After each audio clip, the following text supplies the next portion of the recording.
Good Thursday morning. It's the main event. I'm your humble host, Stephen McCollum.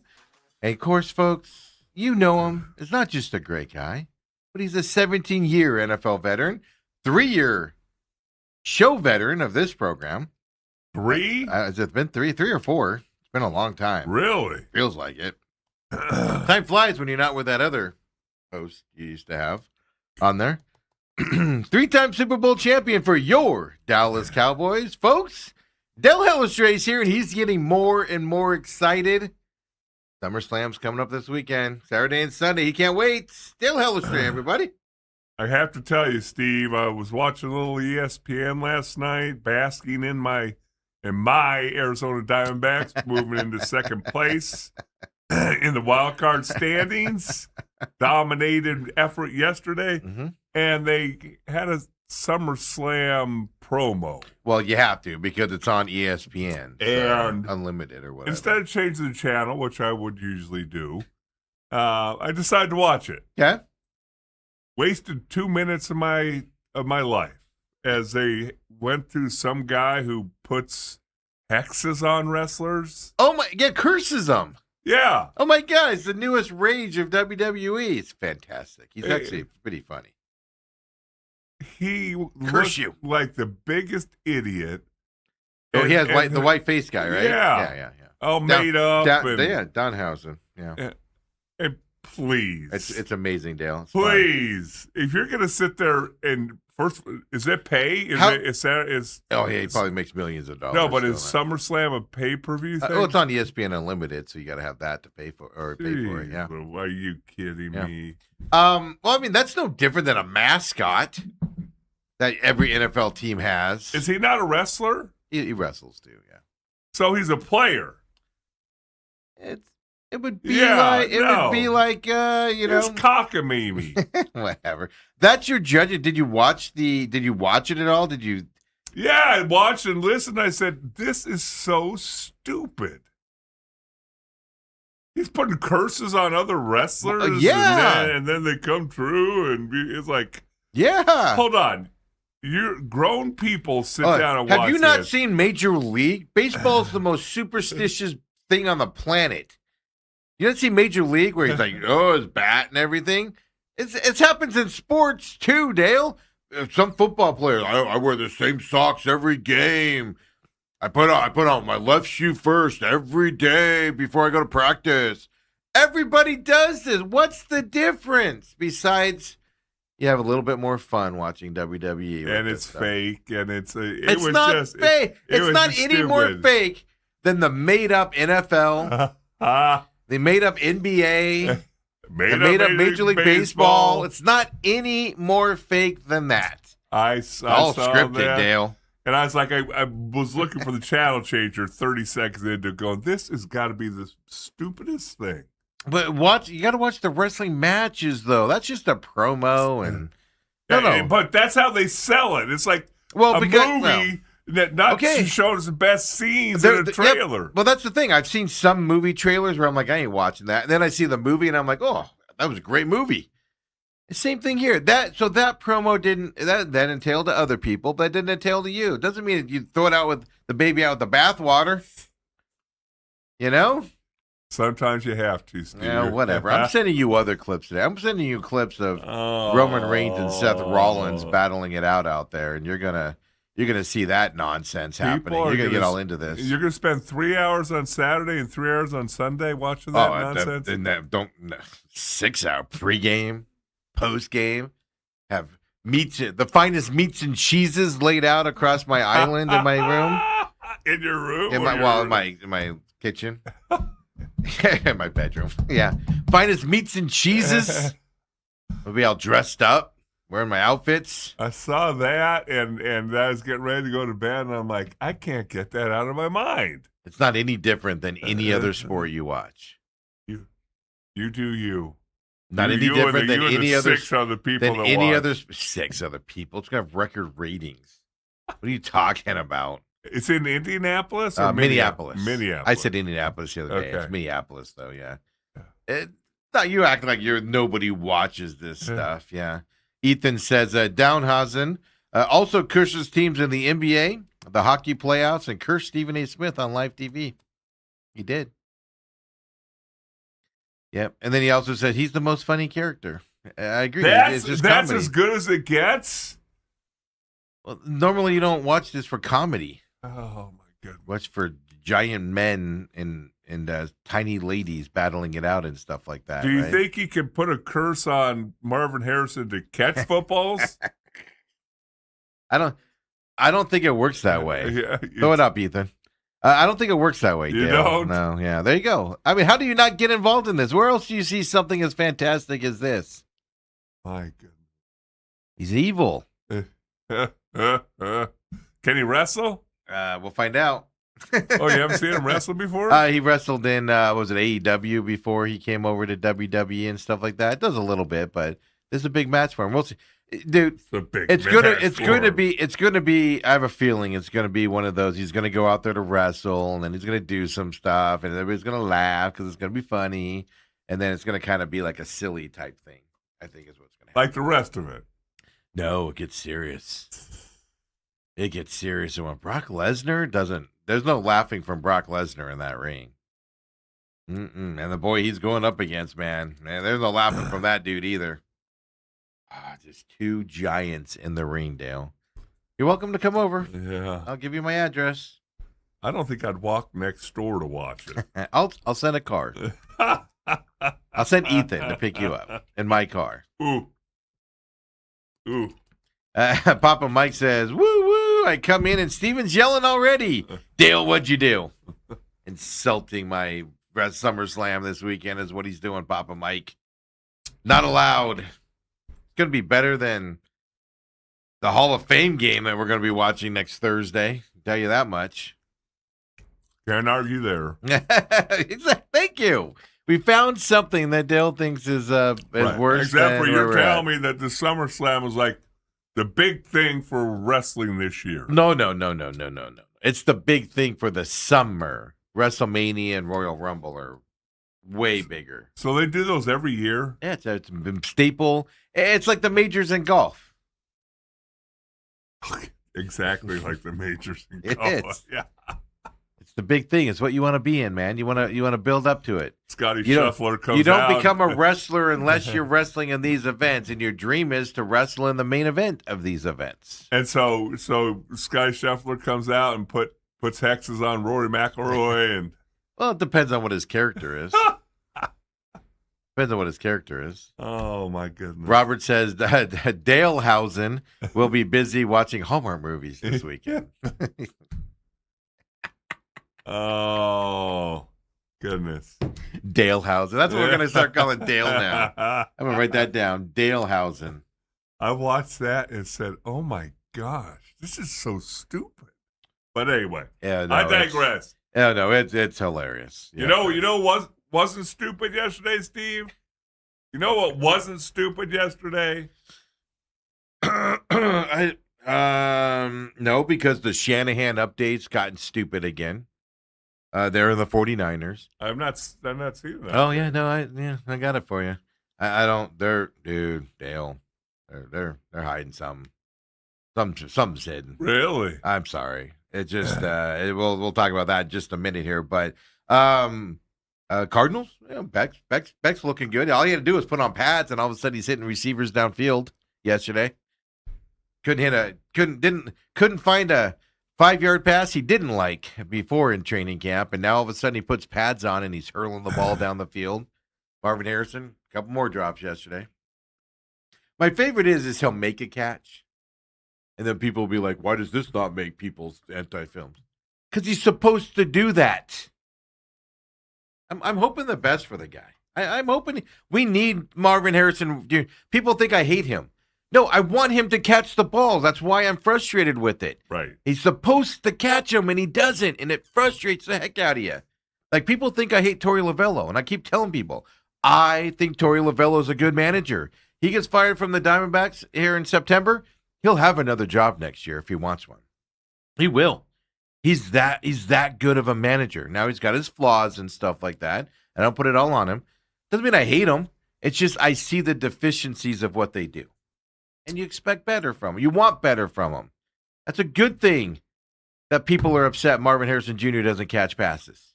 Because we have standards. We have expectations. Well, and the Marvin Harrison thing. I mean, it's you have a deep crossing route, and there's no defender with it in the. Oh, so you saw the one I frame. talked about. That was 2 days ago. You saw that one? Yeah. I told you, right in the hands. I mean, and again, it's not like you're heaping all these expectations on him. Yeah. It's just catch the ball. Catch the ball. Yeah, just catch it. That's my point. It's not, oh, why don't you make it more one hand? Like I saw somebody put a compilation together, and he was being thrown the ball by the coaches in one of those drills, and the coach was throwing it like 3 feet behind him, and he was trying. You're not catching those ones, but people were putting him in the compilation. Being like, see, Marvin can't catch, like seriously. And I'm like, dude, that's 3 feet behind him. Nobody's catching that. Right. Type of stuff. No. We're not asking. We're just asking that the ball hits you in the hands of the numbers that you come down with it in a big game, especially 10, 15 yards down the field, because that's a big gain. And nobody around you. It's not like you were even being contested. No. But then again, I saw I think it was Jacoby floated a ball up over the defender. The defender wasn't defending the way he would in a game probably, and he kind of like gave up on it. And Marv went and got it, and then ran it in for a touchdown. And I saw all these Marv lovers.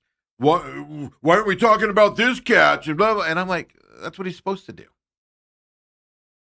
He did exactly what he's supposed to do. We just have standards here, man. Catch the ball. That's all I'm asking. Yeah. Am I asking too much, Dale?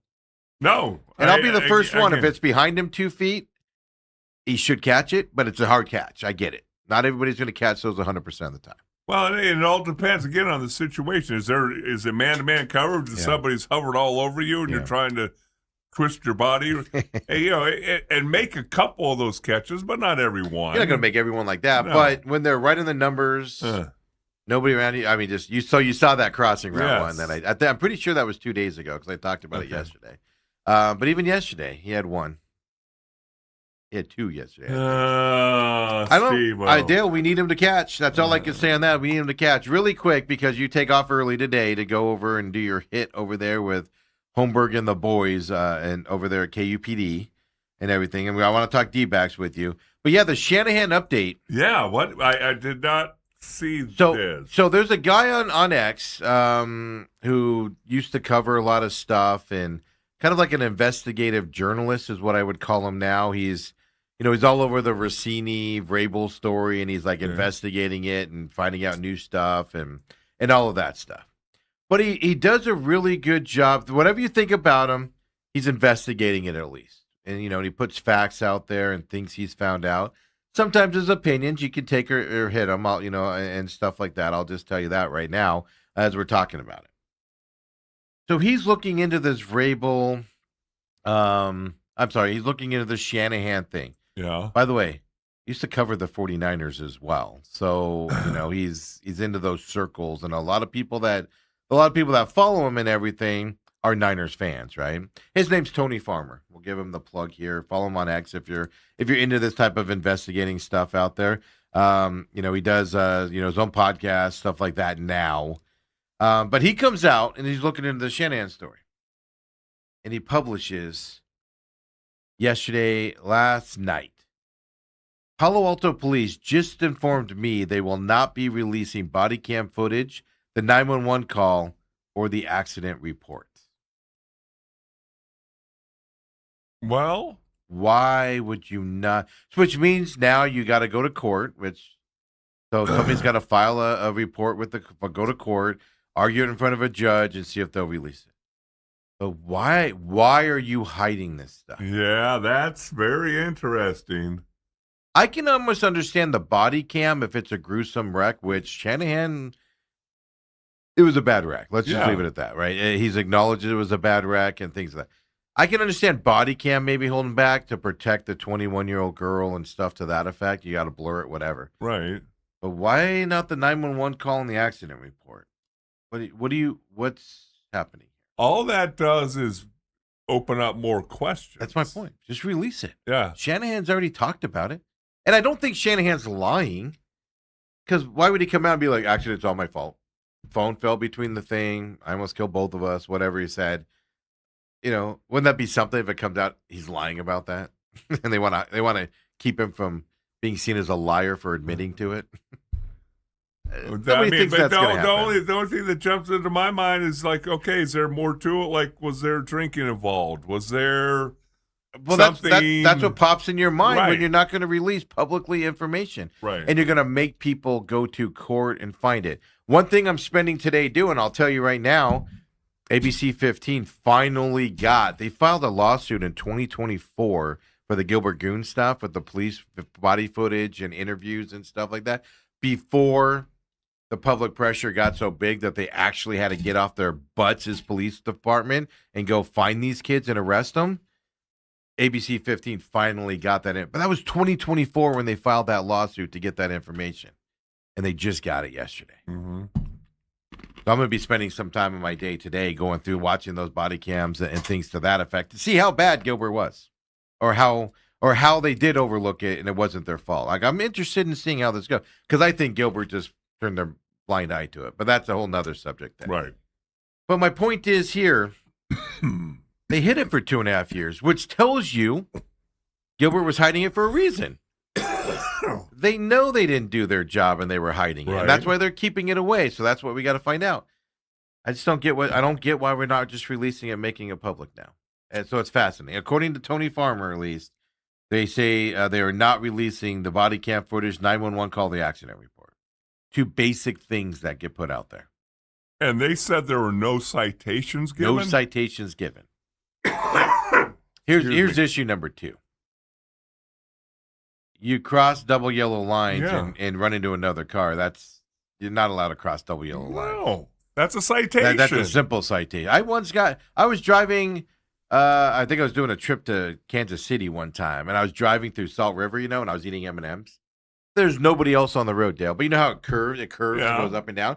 So I was going on over the yellow line into the curve because nobody was coming. I was eating M&M. The cop pulled me over and gave me a ticket for not maintaining my lane. With nobody else there.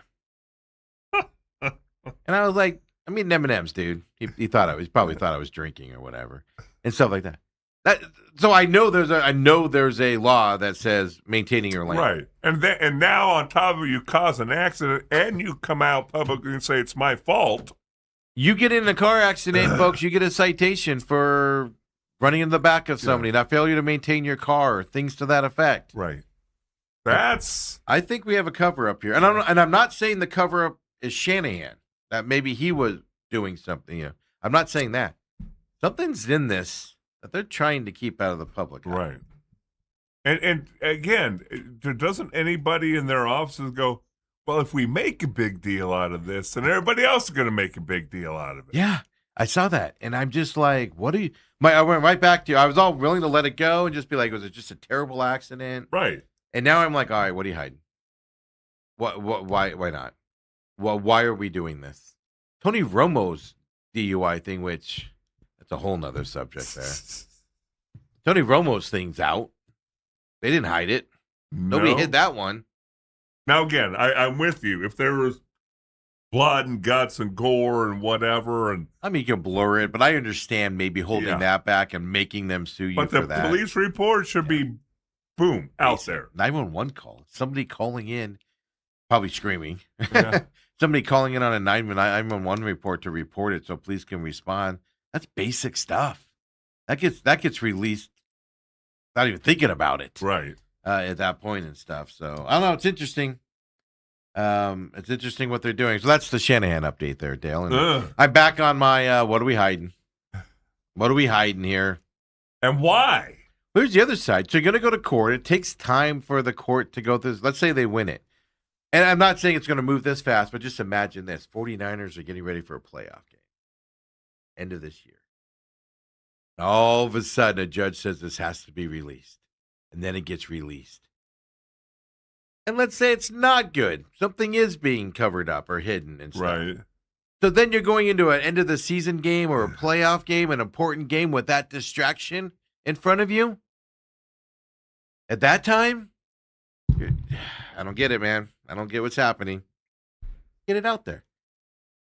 But we'll see.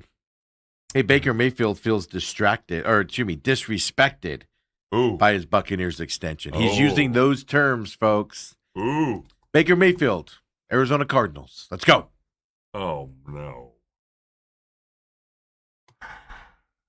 He used the word disrespected. He feels disrespected. There's a hatred there. I mean, you could go get Taysom Hill today. He's available as your quarterback. Is he playing tight end? Is he playing fullback? Is he playing quarterback? My favorite thing about him announcing he's not going back to New Orleans was literally they listed like 10 positions that he plays, and it made me giggle a little bit. But Dale, you got to take off here shortly, so I just wanted to do those updates out there. But D-backs win last night. Erod was like, Brennan fought. Oh, your 7 innings were cute. Oh, cute 7 innings there, Tiger.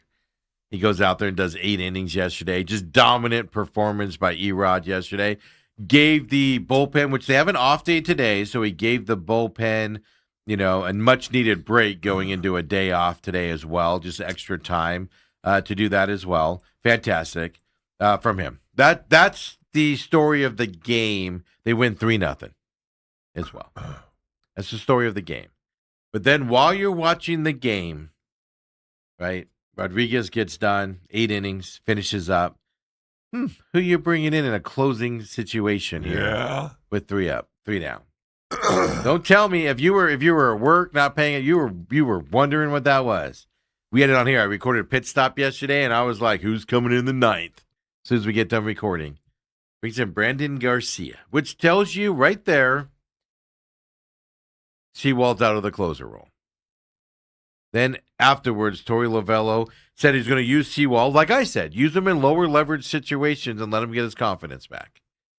If you're down by 7 runs, you throw him out there and let him just go pitch, get some confidence back in those situations type of stuff. And then we got the dreaded closer by situation ahead of us now. Closer by committee, Steve? Well, I'm going to use situation instead of committee because if you have left-handed hitter coming up, you're going to bring in a righty closer. It's not always going to be Brandon Garcia that comes in. I think you're going to see, different guys in there and stuff like that coming your way and things. Is this the sign that the Diamondbacks, because 23, they stuck with them for a long period of time before they lost a lot of games. Is this a sign that the leadership around the Diamondbacks, jobs on the line, they go, we can't afford to stick with guys right now. We have to make the moves and stay positive. Well, we talked about it yesterday, the fact that, okay, it was an early game yesterday after a long game the night before. Probably didn't have a whole lot of talk. General Manager Hazen and Torey and higher-ups than that, whatever, in that short term. So was this a chance for Torey just to say, hey, I'm making this decision? I think they had a conversation before the game, like just a general one. And then it was like, hey, okay, you can. Then it was probably like, all right, do what you got to do today. And then let's talk about it. Because after the game, he went on his hit, I believe, on 98.7 and stuff like that. Because you got to talk to Seawald and, Torey said on his radio hit, he flat out said, and I don't know if I believe it or not, but he said that Seawald was like, no, I get it. I'm not playing well, so I'm willing to step aside as closer and let's win some games. He put Seawald in the best light publicly, which is what a manager's job is to do. But here's the other side of it. If Seawald really was like, no, I get it. I suck. I don't need to be the closer. That actually makes me more angry. Throw some fight. You stand up and you throw a chair and you go, how dare you not have faith in me? I can do this. And you throw a chair against the wall and you get mad. Then you walk out and go, whew, man, I've been sucking. Probably the right move. But in the moment, you put up a little bit of a fight. And according to Torey, he's like, no, I get it. Yeah, I'm going to step aside as closer. Let's put guys in there that can win. I want to see some fight from somebody. Well, the thing is, what's so interesting about this is that the history is not too long ago to where they went through this. and they stuck with him for Yeah. probably a week or two Oh. too long. I want to say it was almost a month. But yeah, I don't have the exact time, but it felt like forever, Yeah. Dale. Yeah. And so maybe they've learned from that and said, hey, we're not going to do this again. You have to understand that. Yeah. We're going to figure out another way to go about this. But there might have been that conversation when they signed him and gave him that role. It might have been, you start to falter, and we're going to make a move this time, right. type of a situation, right? Give him that thing up front as well. I mean, I'm happy to see the Diamondbacks make that, and the team, of course, rebounded well. I'll say this, which was weird. The team that lost the game the night before after coming back the Pirates looked bad yesterday. They did. Looked sluggish. They looked like they were the ones that were having the emotional second hit, which makes sense, because you lost that game after coming back. That's an emotional toll by itself. So I was fascinated to watch that as well. But look, you got to give, as much as I want to make fun of the Diamondbacks and the way they operate and things to that effect, they did the right thing here. It's not something we see from them very often. Let me rephrase that. They did the right thing immediately. They tend to, as my mic decides to show up right there, they did the right thing immediately, whereas generally they tend to want to stick with that move. Yeah, wait for a little bit before they make a change. And he's a veteran. We know he's going to be good. Yeah, he's a veteran. I trust him. Okay, well, he trusted him, whatever that was, 3 years ago, too. And that went a whole month and almost cost them an opportunity. Yeah, I mean, remember that 23 years? I mean, they would have walked into the playoffs, and they ended up going to the World Series or rolled their way and stuff like that. So it's kind of interesting to see where we are. But there you go, Dale. Your Diamondbacks back on a roll. Throw up the NL wildcard standings here for me. That, would you please? Dale called it yesterday. You win tonight. And you win today, and you will take that second spot. Dale manifested it. Thanks to the Phillies losing again. I'm like that wrestler guy. Yeah, you cursed the Phillies. Yeah, curse the Phillies. Now next is the Cubs. I was watching the Phillies-Yankees series over the weekend, and I think it was Sunday Night Baseball, I think is what it was. Yeah, it was, because John Crook was on the call. And he's all right, but, man, he goes off on these tangents that drive me nuts. But they were talking about Bryce Harper and, all he wants to do is win a World Series, and that's why he's here in Philly. And I'm like, to win a World Series, man, he's got to get out of Philadelphia. That team's not winning anything anytime soon. They have so much talent. They're like the Mets. They're lucky they have the Mets in their division as another failure team, because the Phillies are just as bad. But they've lost 3 in a row. So the Diamondbacks, second spot here as well. But don't sleep on the Padres, folks. Look at this. They've won 5 in a row. Yeah. They're making a big run again here as well. Phillies are going to wake up.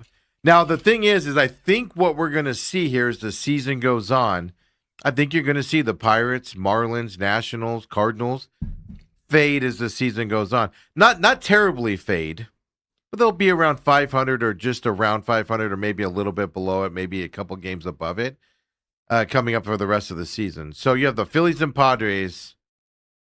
If you can keep doing what you're doing now, winning series again, with your fairly easy schedule here, you're set to go, man. You're gonna make this run, and you're gonna be able to keep this competitive till the end of September, Dale, which is all we can ask for.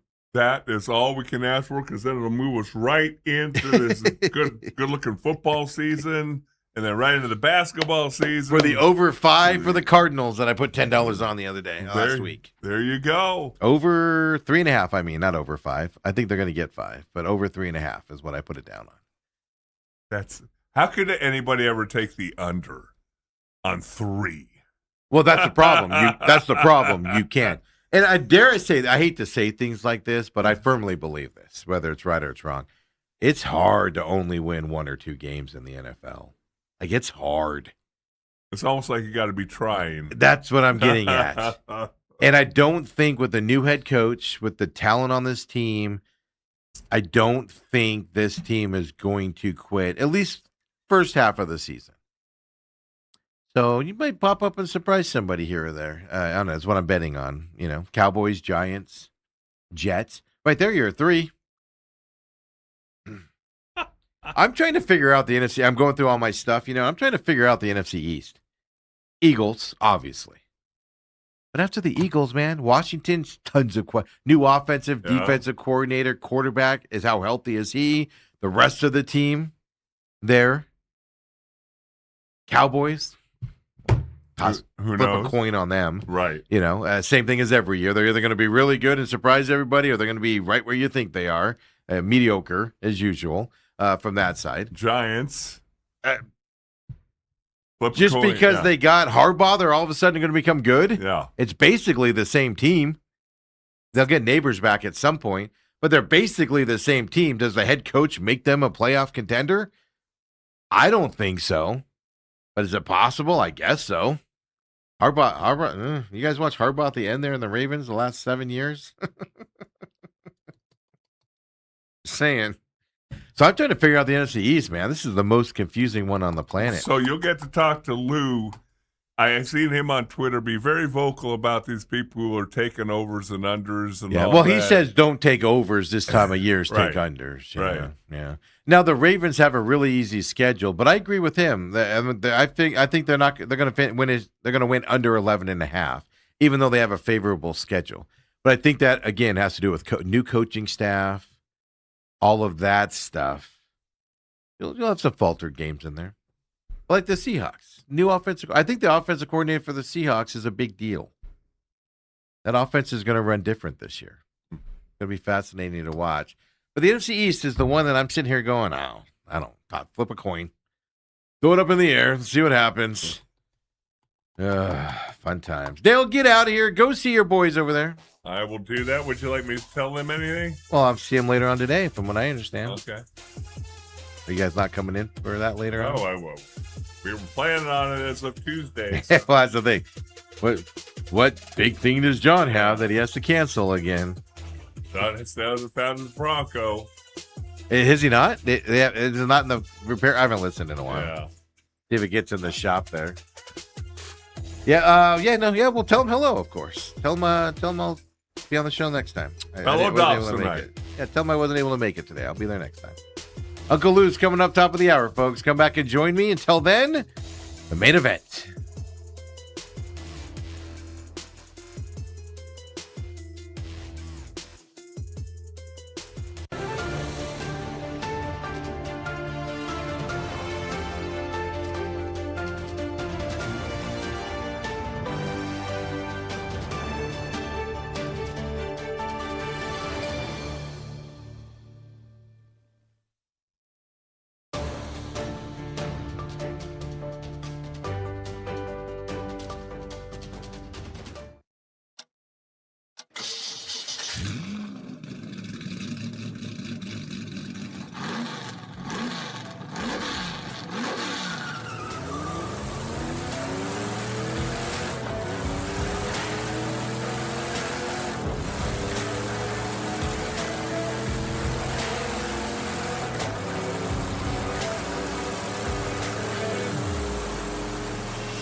And we're back here. Main event. Dale takes off on Thursdays and does his hit over there on Holmberg's Morning Sickness with all the boys over there at 9 o'clock.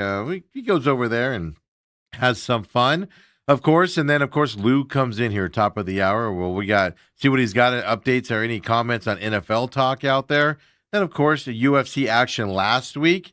Over there in Abu Dhabi overnight or early morning. This week, another morning UFC event. We'll talk about that coming up as well with Uncle Lou and just generally have a lot of fun out there as well. Really quick, in terms of the YouTube, you can join the chat. You can join our text line, 623-252-6670. That's just like texting your buddies or your girlfriends or your wives, your girlfriends and your wives there on your phone. We don't respond back to you there on the text line. We just get them in. We respect your privacy there, but we'll see them. We'll read them. Of course, tag us at TME Sports Show as well. And let us know. Join in the conversations there if you'd like. And then join the YouTube chat that we have up as well right now. So, Papa Mike, of course, big Oklahoma fan, says, Boomer Sooner Baker. He used the word disrespected today. Now, that's all. You're going to see a lot of those terms as he's upset he didn't get his deal done. He's playing on his final year of his deal, things to that effect. You're going to see a lot of those types of words used to try to gain leverage and things like that as well coming up for him, right? Ann says, I wouldn't mind a little shake and bake with the Cardinals. Not too bad of an idea there with this layout that they have, or the roster that they have. And then Robert says, must have been a late night meeting at the D-Bag Brain Trust on Tuesday. I don't know if Hazen was there. I didn't see anything that he was there. But, I mean, it's a phone call away, right, that you do. And have that conversation. Obviously, Torrey was given the approval to move on from him. It might have just been yesterday. It might have just been as simple, do what you're going to do today. Do what you need to do today, and we'll talk about it afterwards type of situation. It could have been as simple as do it, click, as well. But we're seeing something we generally don't see from the Diamondbacks. And that's my bigger point here. They normally don't make moves and big decisions like this quickly. And they did it this time. So I'm going to attribute it to a recognition that they needed to make the change. Whereas in the past, job security leads to decisions being made differently. If you feel like you're safe, you might give him some extra chances.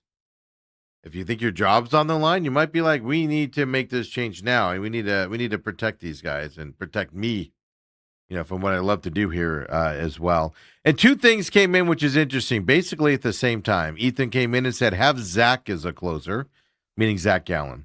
Then right pretty much at the same time, Ann chimes in and says, I don't know if I would trust Gallen as a closer, but maybe that is the change he needs. Here's my problem with Zach Gallen trying to be the closer. He doesn't have the stuff. My problem with Paul Sewald, I've told you guys all along, is he's not a closer that you think of as a closer. He throws, and he got away with it the first half of the year. I mean, we gave him all the props. Mid-90s pitcher, low high 80s, mid-90s pitcher.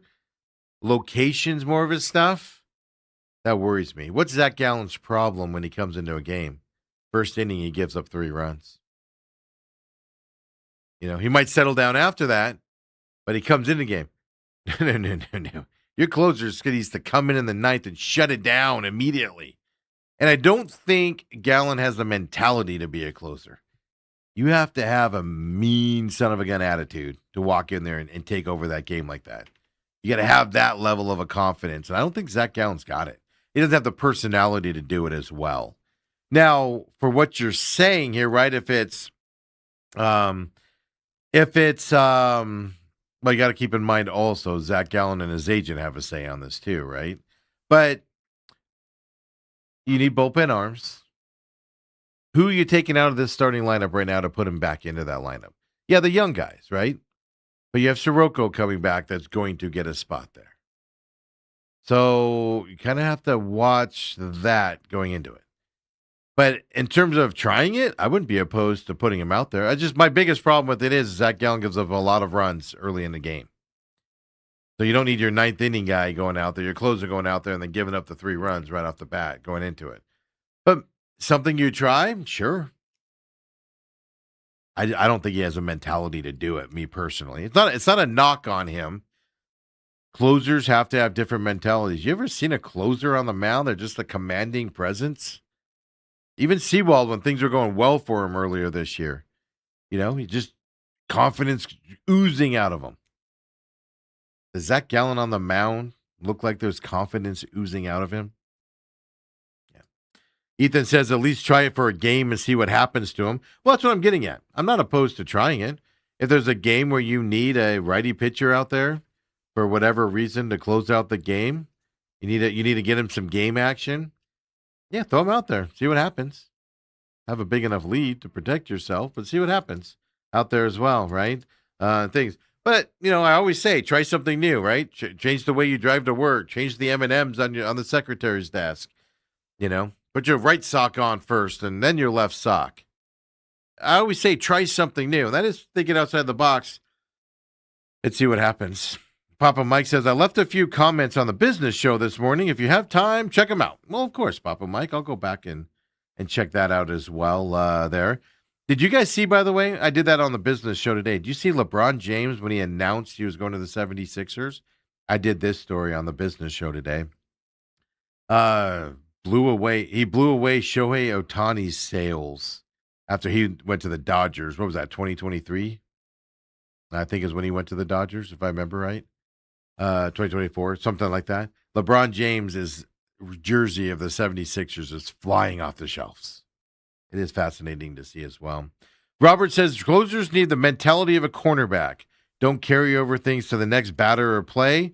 And then Robert, and I agree with you on that, because if you make a bad pitch, right, you got to forget about it and throw another one. My biggest problem is with Sewald. Like I said, I'm not knocking Sewald for this. He did a fantastic job beginning of the season, and he's lost it for some reason. But Robert says velocity helps. To me personally, you can argue with me till you're blue in the face, and I'm going to tell you, my closer is going to be like Miller in San Diego, Chapman back in the day. When in his prime, I know he's still pitching for the Red Sox and stuff like that. That is the type of pitcher. I want him to be 6'2", 6'4", lanky, tall, bruising personality, mean looking, right? Got a Fu Manchu going, spitting his tobacco out while he's on the mound. I know, I'm going a little overboard there. But then I want him to walk in there and throw 100 and something miles an hour. Just straight gas. Three pitches right down the middle, 101 miles per hour, just daring the guy to hit it. And just staring him down when he doesn't. I don't know. That's just me. That's what I want in a closer. That's what I love in a closer. That's what I watch in a closer, and stuff to that effect. And, velocity is important to me in a closer. But Sewald, I told you guys this, if you guys have been watching us all year. Sewald just confounded me all season long, especially at the beginning. Because I'm like, how does he not get hit? How does he not get lit up the way he closes? And he was doing great.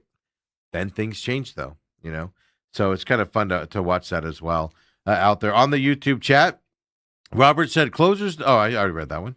Velocity helps. Robert says Phillies fans are delusional. Well, yeah. It is amazing, isn't it? But Ethan goes, yes, they are. They're a very passionate fan base. Look, I told you guys, like I said it when Dale was in here. The Phillies are lucky they have the Mets in their own division, let alone in baseball. Phillies payroll ain't cheap, folks. They have underperformed for the last several years. Underperformed, even in the playoffs. That Diamondback comeback to beat them in that playoff year, 23, to go to the World Series, never should have happened on paper, right? That's why you play the games, though. They have so much talent, so much money in there with that talent base, and they just can't get over that hump. It just underperformed city there in Philly. And that's why I kind of joked around when I don't remember if Crux said it or somebody else on the broadcast. There was a 3-man booth at the time. I'm not sure if somebody else said it at the time, but they were just pounding like Bryce Harper just wants to win a World Series here, and that's his dream, and he's trying so hard to get there. And I'm just like, move. I'm sorry, folks, you're not winning a World Series in Philadelphia. Of course, now that I said that, they're probably going to run and win it, right? Early in the show, we gave you Shanahan's update. And not necessarily Shanahan's update. We're just calling it the update. Maybe we need to do a little sounder here on that.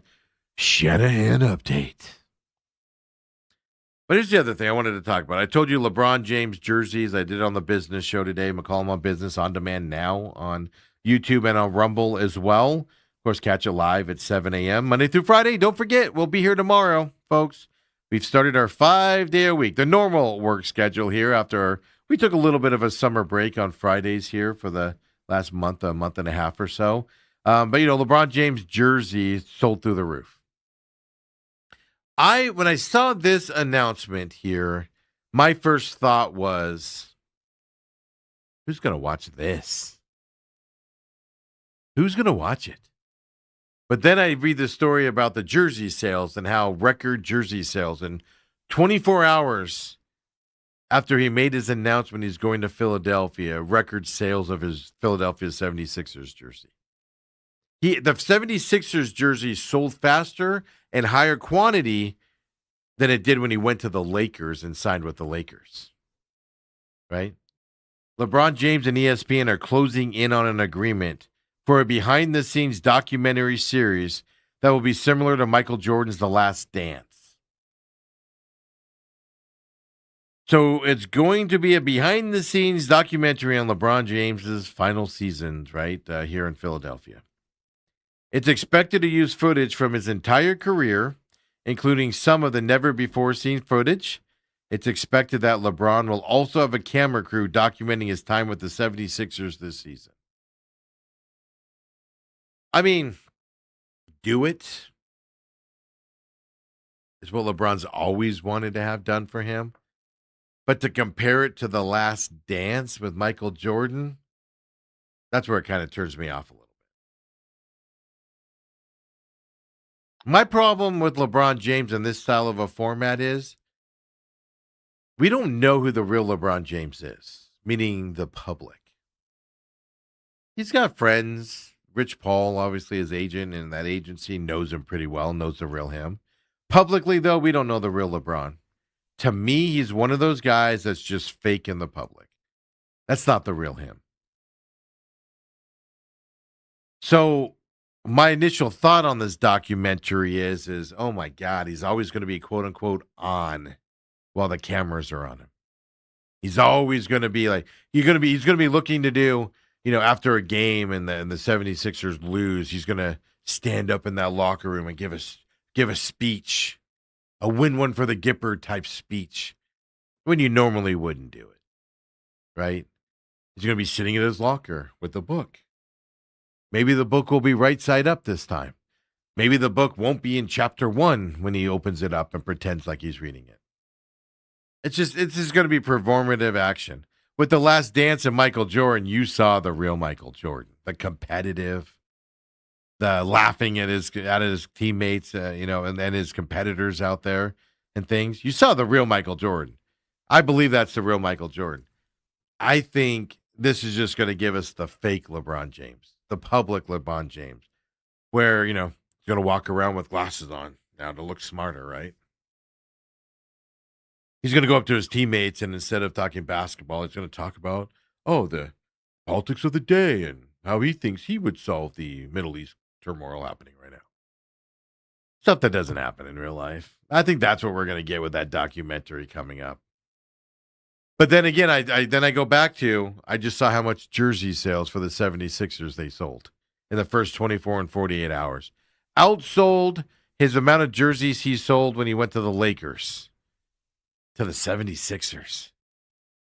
There's obviously an audience out there for LeBron James that's going to tune into this. Good for them. Just that's my initial reaction. We're going to see the LeBron James that he wants you to see. Not the real LeBron James. The whole point of these documentaries in my eyes is we see the real person, good or bad, in my opinion. Like Michael Jordan, we saw the Michael Jordan. Now, I'm sure some things are hidden. I'm not saying it's everything. I'm sure some things are hidden. It's just, we've already seen LeBron pull out a book at his locker. We've already seen him trying to give a speech. It just fails miserably because his teammates are staring at the wall instead of listening to him. I don't know. It's just going to be fun. But there you go. If you're interested in that, I don't mean to poo-poo it if you're interested in that. That being said, I'll probably watch it. When it comes out end of the year, maybe we'll do a review of it here as well as we talk about that coming up here. So Diamondbacks are off today here on this Thursday. Off day for them, which is good in that second spot as of right now.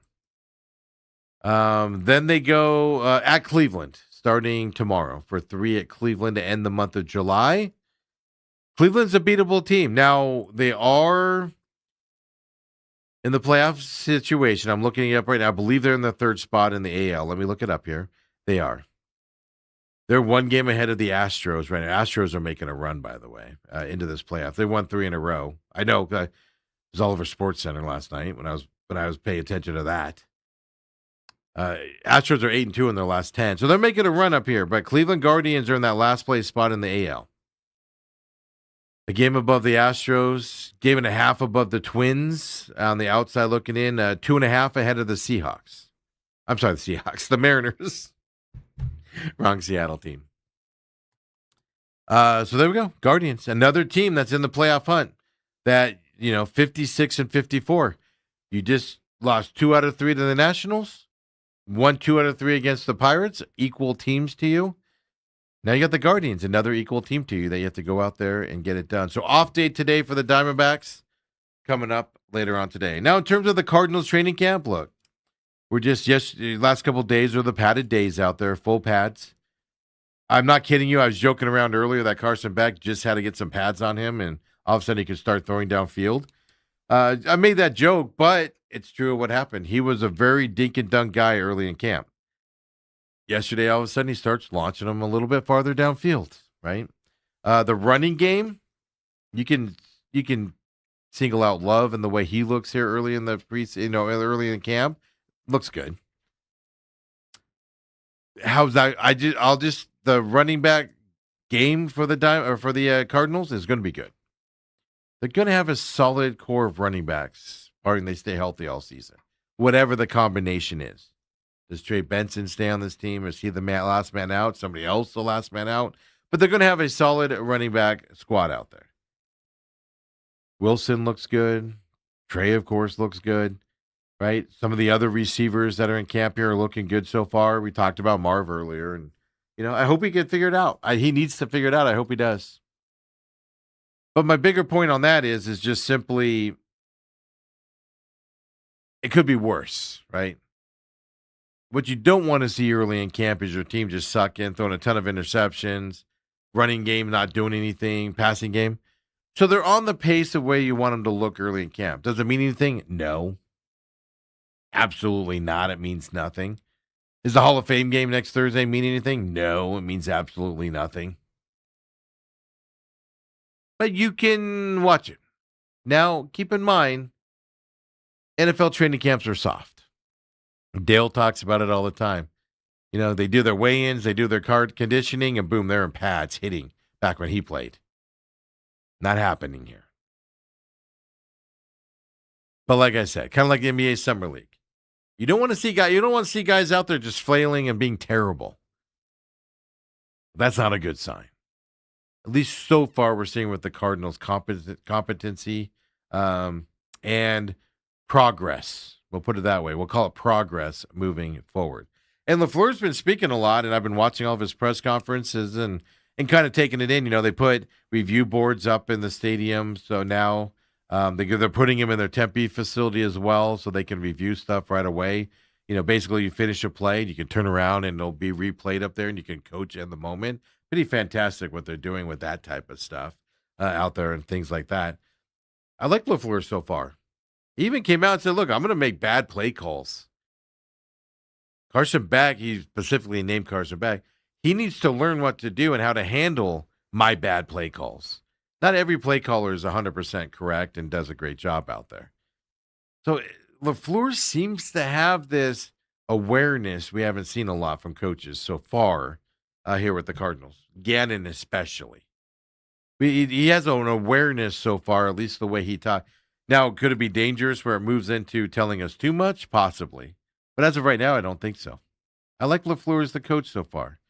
Now, can he get this team together to perform with the hard schedule that they have coming up is kind of the question. Injuries are already starting. A Detroit Lions starter yesterday got hurt, carted off the field at one point. A Cincinnati Bengal, I think it was a defensive lineman, planted his foot. And if you don't want to see the video, don't look at it, because that thing bends in ways it's not supposed to there as well. So we're seeing some injuries. Of course, first training camp for the for the Panthers. And they lost their reported starting lineup, linebacker as well coming into that. So just knock on wood, Cardinals stay healthy here as we continue through it. And then we're going to start, obviously, with the Rams, Seahawks, already 49ers all in training camp now. We're going to start keep paying attention to them going forward. 49ers are going through injury stuff right now. Purcell, Ricky goes into camp, still dealing with an swollen leg off of his knee injury last year. What was that, meniscus, I believe, for the 49ers flaring up here at the beginning of camp. Things. Obviously, Brock Purdy is coming back from some injury stuff as well going into this. Kittle started on the PUP list. I don't think he's been recalled yet. So it's interesting to see early in camp how some of these teams are dealing with some of these injuries. Are they long-term injuries or not? It's like Uncle Lou always says, folks. Don't go overs here too early because an injury could swamp that pretty quickly here. And speaking of Uncle Lou, well, he's here in the building. So let's take our top of the hour break, come back, second hour with Uncle Lou from Gablu.com, a contributor on VSiN as well. All around good guy. Let's not forget that. Uncle Lou coming up next, folks.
And we're back here, second hour main event. Lou, do me a favor, lower that chair down, would you?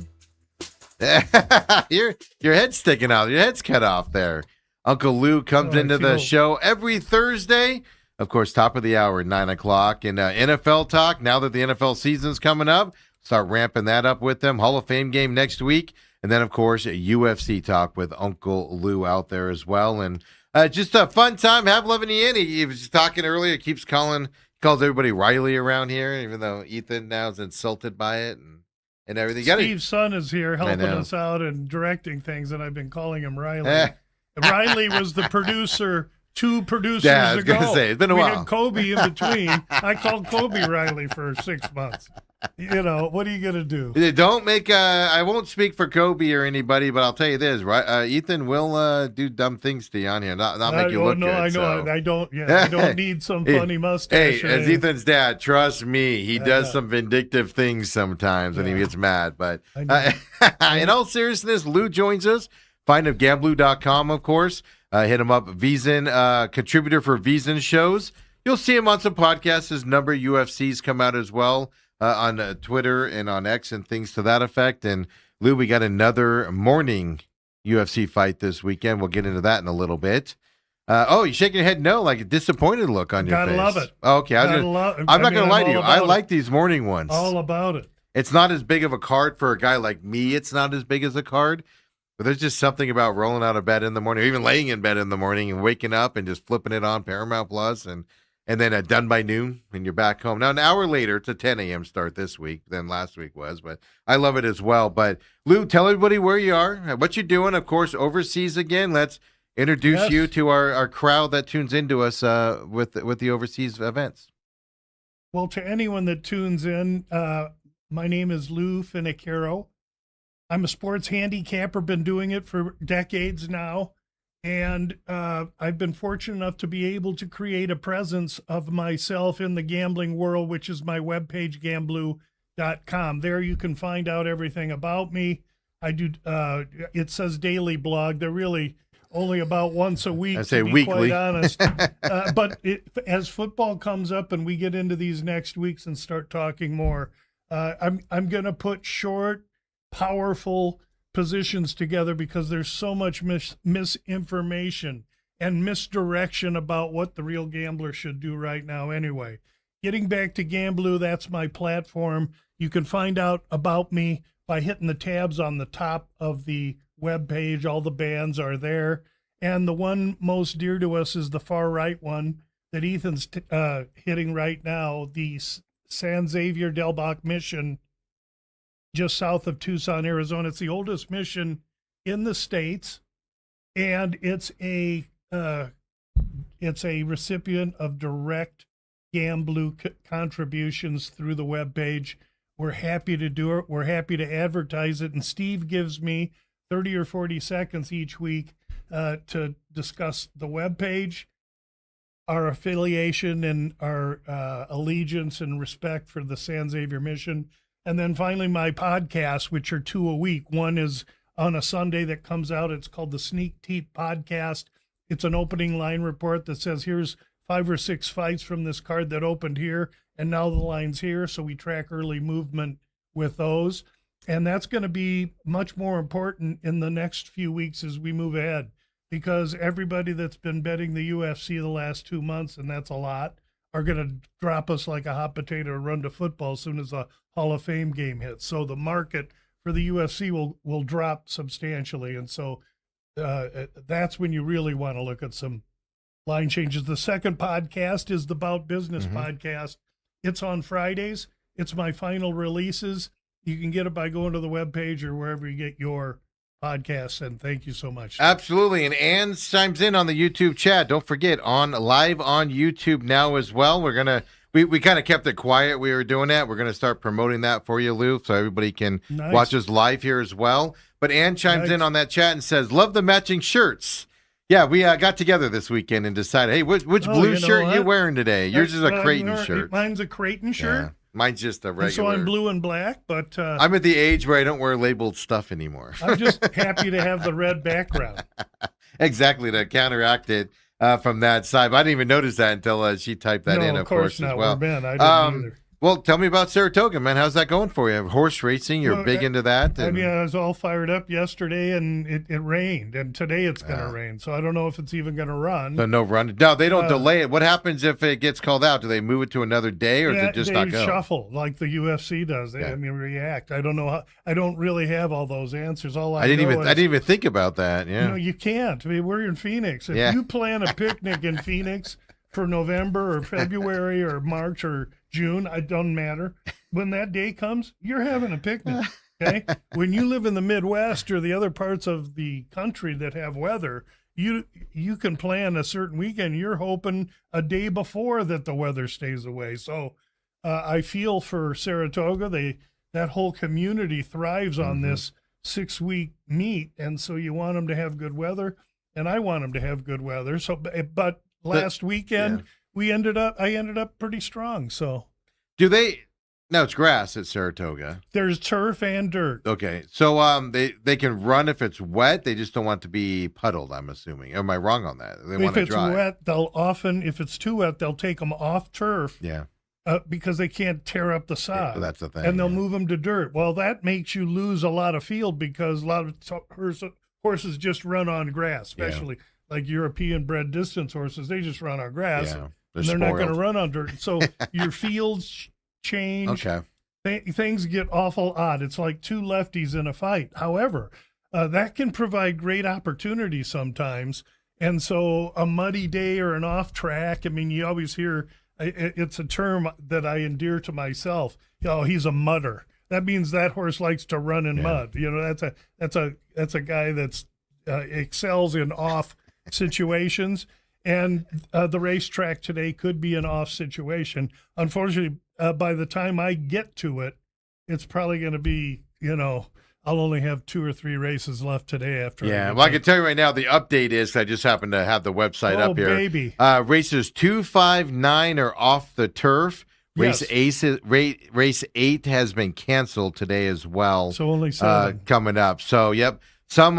So then they go into the wagers have been canceled and all of those rules. But so those adjustments have already been made. I'm watching the live broadcasting of it. It looks really cloudy right now. I don't see any rain coming down right now. But they're either anticipating it or, like you said, the ground has been damaged enough to where they can't have them run out of them and stuff. So they're moving it there. They got bombed yesterday. Yeah, so 8 could have been canceled because they moved it off the turf, and then horses were like, we can't run on that, and enough canceled, I guess. So, but that's what I was wondering. Now you do all that money, you get your horse into this event, and then it can't run, and then move it to another day. I suppose every sport has its adapt and overcome. Yeah, right exactly. now, the meet you want to be at, the meet that the jockeys are at, the meet that the trainers are at, is where the money is at. And where's the money at? The money's at Saratoga. So they all want to be there. They'll find a way to stay there, get there, arrive there, and do their best there.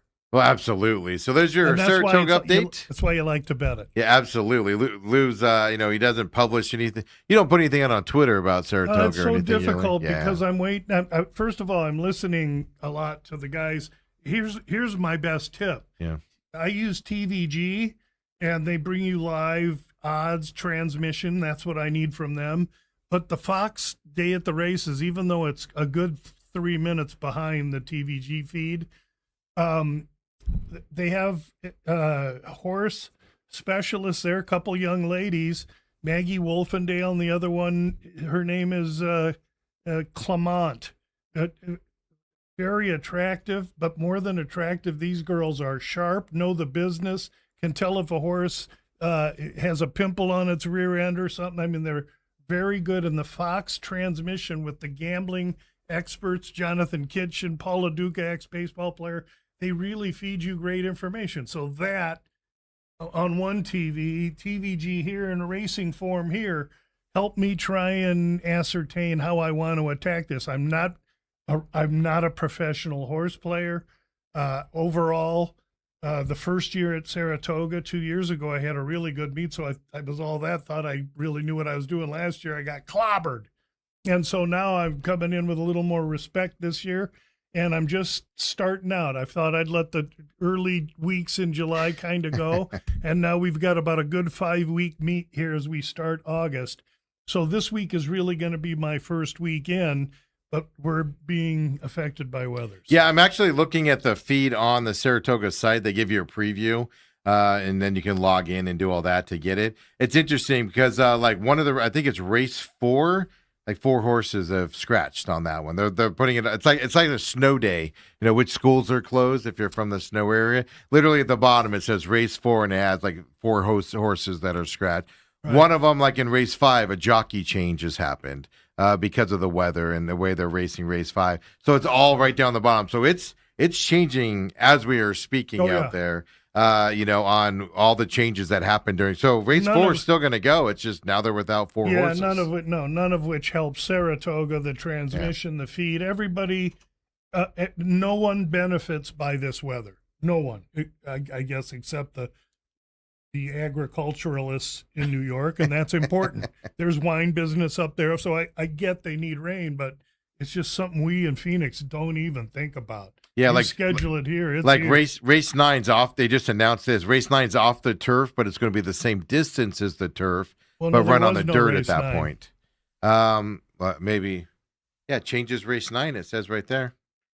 And then a bunch of horses are scratched in that one too. All right. Well, I know. I'm just saying. It's just the feed is interesting, is what I'm getting at here. And I'm fascinated by this rain thing because I didn't even think about that. It's how things can change on a rain day. Especially here. It's okay. All Thursday, I groom my day.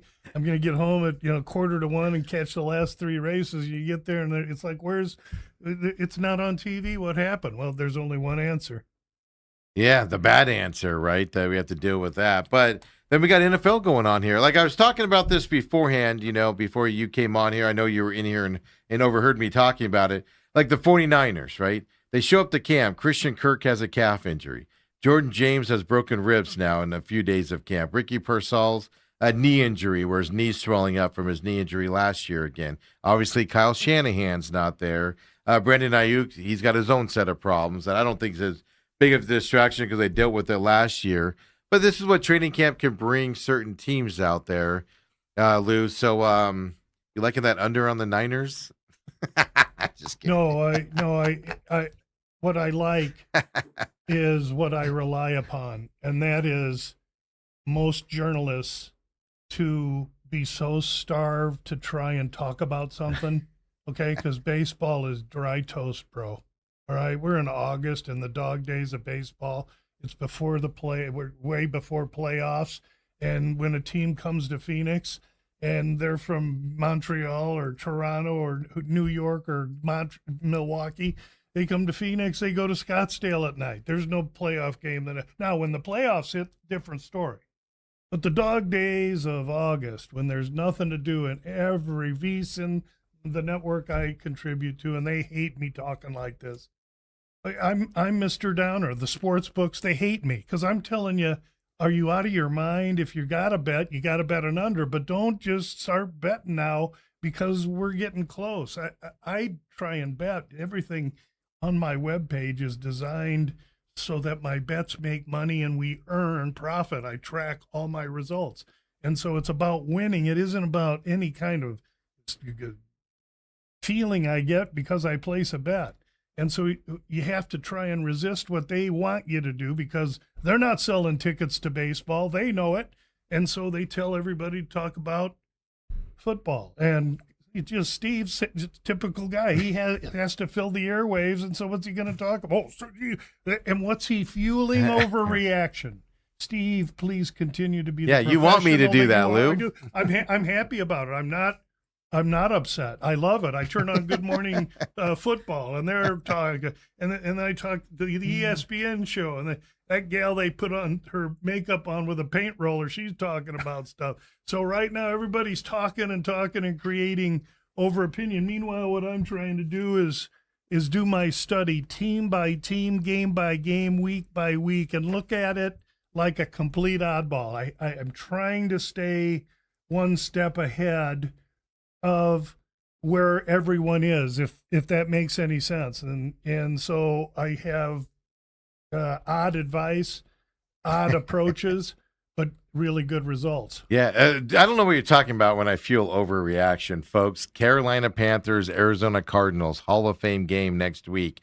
Carolina Panthers are minus 125 favorites going into this, plus 105 for your Arizona Cardinals coming up here. That's on the money line there. What's the first half money line? I didn't look that up, Lou. Yeah, I just brought it up just to be funny after your comment there. Ain't nobody knows what's going to. No starters are even playing the first series in this. It just cracks me up how. Yeah, I just saw it in here, so I was just. So they're going to have it as a pick, and what? What was the total? Total's 36.5. Yeah, so they'll have 18.5 and pick them because they don't know any more than me. I know. No, I just brought that up just because you were making fun of me. That's what I want to bring up next. Okay, Your Diamondbacks. Thank you. I was just. You are a Torey Lovello fan. You go to Diamondbacks games on Wednesdays. And everything. And by the way, we'll get more into NFL, obviously, as preseason games start, and we'll start delving into that a little bit more. But D-backs second in the wild card standings, Lou, going into after their game yesterday. They're off today as well. And it's funny because me and Dale yesterday with a closer situation, they moved their closer out now, and he blew another save. The lack of hitting. 3 for 27 in runners in scorer position. And you look at this team and you can be so negative on them with the way they're playing. But then you go, wait a minute, they're second in the wild card standings. It is a weird dichotomy that we're facing with this Diamondbacks team. I know you love them. I know you like what they do out there. You're excited they're in that second spot. So I don't love. I love my wife and family. Yeah, you love them. I really like this coach for the Diamondbacks though, because I believe that he's done more with less for several years. I mean, they went to the World Series for crying out loud a couple years ago out of nowhere. He hasn't forgotten how to coach. It's hard to win. they got those big, huge bully Dodgers with unlimited budget, and that's the way the rules write. So that's who they got to contend with. But meanwhile, we're just on the other side of the break. It's getting the important part of the season. And instead of 5 games behind the Padres like they were all first half, they're 3 or 4 games ahead of them. So I'm not here to tell you they're winning the World Series. a game and a half up in the wild card standings, if I remember right. I'm not here to tell you they're winning the World Series. I'm here to tell you that I believe this team will start playing their best ball as we move on. And let's see if that happens. And I think it's because of the coach, the chemistry, what they've been building. And it takes a lot to win. We'll see. But right now, I'm really happy for that coach. Yeah, absolutely. And I mean, it's just an interesting position to be in, but you can't deny the fact that they're in that second wildcard spot, fighting for a wildcard spot. That's what Bill with Parcells 2 weeks to go. says. Yeah, you are what your record says you are, man. Yeah, it is amazing to see. And look, Lou, I know I give you a hard time to say that you love him, and I know you don't like that term when it comes to sports, but you go to the day games, and you like Torey Lovullo, and you see it. And your opinion of the Diamondbacks are they're going to go on a run here and fight for this playoff spot, I'm assuming. Well, I have them to make the playoffs from the beginning of the season, and I have the Padres to miss. So that race I've been watching that all season long, and I just finally got a nose in front. We'll see if we can keep it. It just depends. But from the beginning of the season, I thought that the Diamondbacks could be a playoff team in the wake of the Dodgers. Let's see if they can get that done. I know I'm rooting for them, and whatever my couple unit bet is on it, it doesn't matter to me. I'd rather lose it if it meant the D-backs did better. Yeah, I really right. do. Yeah. I really respect what that coach does. Yeah, it is funny. And yes, folks, those of you that watch the whole sports program, I get a lot of flack for people go, you don't like Torey Lovullo. No, I think he's a good coach. I just think it's time the Diamondbacks move on from him and things like that. So it is funny, and then you fully support him from that side. So it is an interesting perspective here that we deal with. Opinions are what make the world go round, and good radio is oftentimes built on varying opinions. If you can just be delivered with some form of respect, it usually benefits the listener. Everybody, everybody has opinions. There's no doubt about that. And one more thing, by the way, since I'm interrupting also. No, you're all good. I came in ready to talk a little bit about the Cardinals, if you want. Yeah, well, I'm not afraid to talk. Let's a little go if you're ready. I don't want to step on your toes, and when you want to start unveiling stuff. There's just so many unknowns with the Cardinals. Right? Well, I agree with you on that. And I'll tell you what I did here before you talk about that. You can laugh at me if you want. Set me up. I took the Cardinals over 3.5 for the season. You slime ball. $10 because you listened to me earlier on. Well, I read an article. And I started thinking, it's hard. This is my thought process. It's hard to only win 1 or 2 games. It's almost like you have to try to win 1 or 2 games, meaning you want to win that. I think there's 4 wins for the Cardinals on the schedule and things to that effect. New head coach means they're not going to quit on this coach, probably.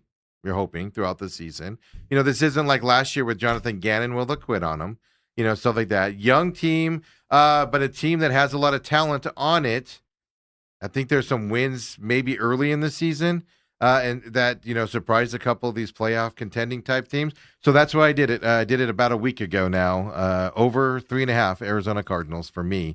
So that's my thought process with them. I'm not saying they're winning a Super Bowl. I think they can get to 5 wins this year. If everything goes right for them, they can get to 5 wins this year. So that's why I went that route. I tend to agree with all of that. The question will be that how terrible the defense was last year and what they've done almost nothing to fix it. As far as my approach to the Cardinals is their first 9 games, 6 are away and 3 are at home. Listen to who they're at. Chargers, Niners, Rams, Seahawks, losses, Cowboys. Yeah, a win. I mean, those first 9 games are hatchet matches. Maybe at New York is manageable, but by that time, if they're 1-5 or 1-4, then he's going to be nervous.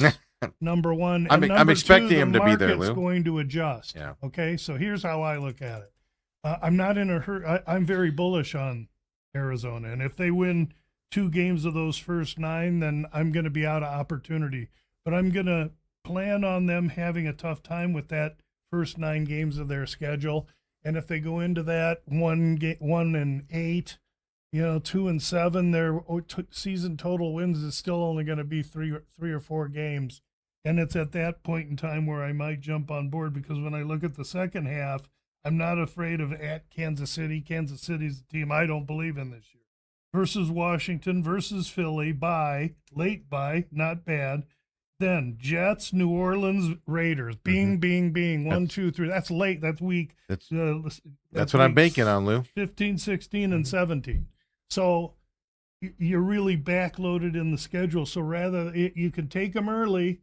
I would not discourage anybody. I would also take a look at 4.5 and go over the 4.5, where you're going to get ridiculously plus numbers. You get a huge number there. Their defense is going to have to improve. Their offensive line, 26th ranked, is going to have to find some way to protect that quarterback and that new coordinator. They've improved that offensive line this offseason. 26th ranked is, I believe, what my people tell me, and it's what they're going to be this year. That's what they are coming into the season. Yeah, that's what I'm saying. But they've improved their left side of the line. Paris Johnson Jr. Holy cow, I forgot the cat's name that they brought in. The veteran. The left sides have been well improved, and so you're on the same page. I know we're on the same. I know we talk, so it's not like this is all my idea. Williams, they brought in a guard named Biscotti. Yeah. They got a D lineman named Proctor. That guy, I think. Well, he's out for the season with a knee injury from the draft. Yeah. But you're getting Walter Nolan's healthy. He's been in practice. If he can stay healthy, you're getting him, quote unquote, back. Walter Nolan. If is also the biggest word you'll hear this time of year. Yeah. If my aunt had whiskers, she'd be my uncle. No, but we're thinking the same here, because I know I'm bullish on the Cards. Yes, I know. I kind of thought about that, but I'm like, Giants are. If you just look at their strength, because you didn't name their home games either, by the way, which is Seattle. They have the number one. So they're on the road with tough matchups, but then they come home and you don't get really big of a break. They have the worst strength of schedule. I think the Giants. I think the Giants on the road. It's going to be tough on the road, of course, but that's an easy. So if you can get 1, or dare I say 2 early season, like you said, that back half, and I don't think this team will quit on their coach, because he's a new coach, right, and a young coach on top of that. So I think the end of the schedule with the Jets, Saints, Raiders, you've got kind of a run that could possibly happen for this Cardinals late in the season. It's going to upset everybody, Lou. Well, because everybody wants them to get that number 1 draft pick. You're not going to. I don't think you're going to have much room to wiggle going into that Jets game. So after that bye, those 3 games are going to be huge for the Cards, and that's when we'll know where we stand. Yeah. So. But overall, I love to find and I'm not releasing the Cardinals yet. I'm just telling you I'm not afraid of them. And the reason I'm not releasing them is because in 2 weeks, if Brissett has a shoulder injury, I don't have money on him yet. I'm good, okay? I'll bet an under on Team X, Y, or Z, because that injury only helps me and helps me win my bet. I'm in it to win money. And so I'm not going to bet stupid and bet a team to go to the Super Bowl, to win the Super Bowl, to win to their division, to exceed their total. No, I'm not doing that. They want me to, but I'm not a sucker. I'm not doing it. Well, I'm only going to do it if an injury can benefit me. Do I want anyone to get injured? No, but is the reality of this sport injuries? Listen to Steve's half hour before I came on rattling off a bunch of freaking third-string guys that what I'm getting at is Niners were the most injured team last year, or one of the most injured teams last year, still made a playoff run, right? And we're still good.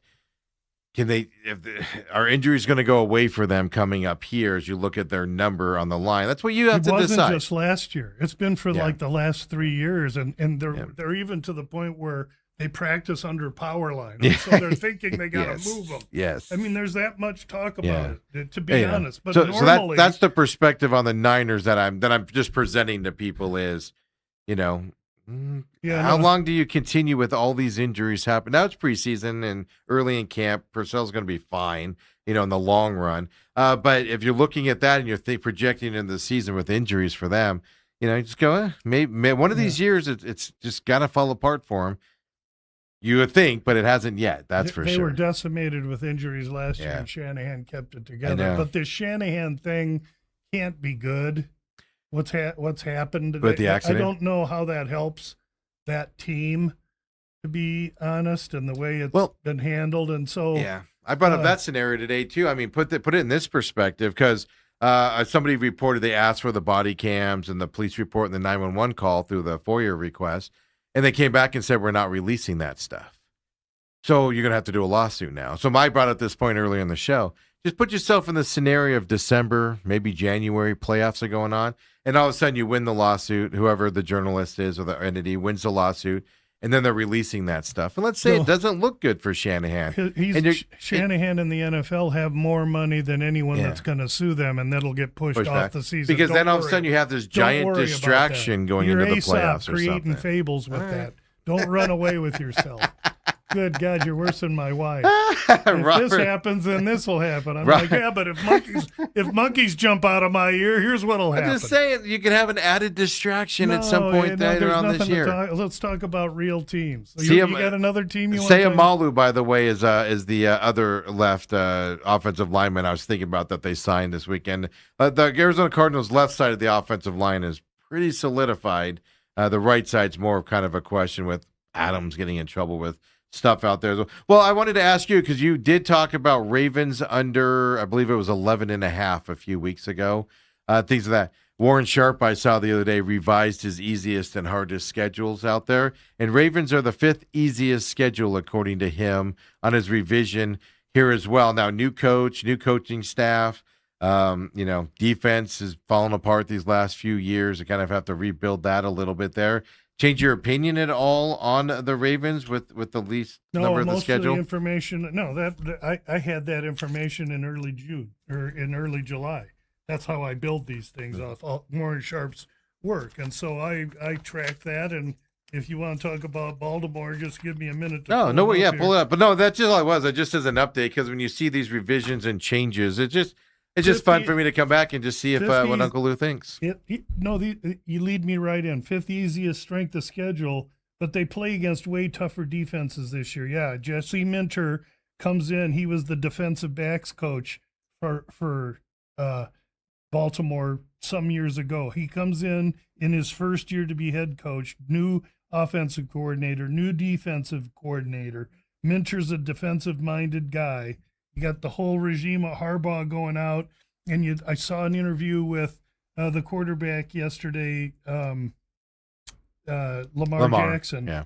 Tell him, he's once I pick this up, we're going to because it's going to be quick, and he's pushing us. And so it's a new offense for Lamar Jackson. And Lamar Jackson is a quarterback that I believe is most effective when he's using his spontaneity and he's running the football. And now, as a mature guy coming off injuries, I believe that's going to be quelled. That part of his quarterbacking is going to go away. And as they try and make him more stable, I'm not saying he's not going to run.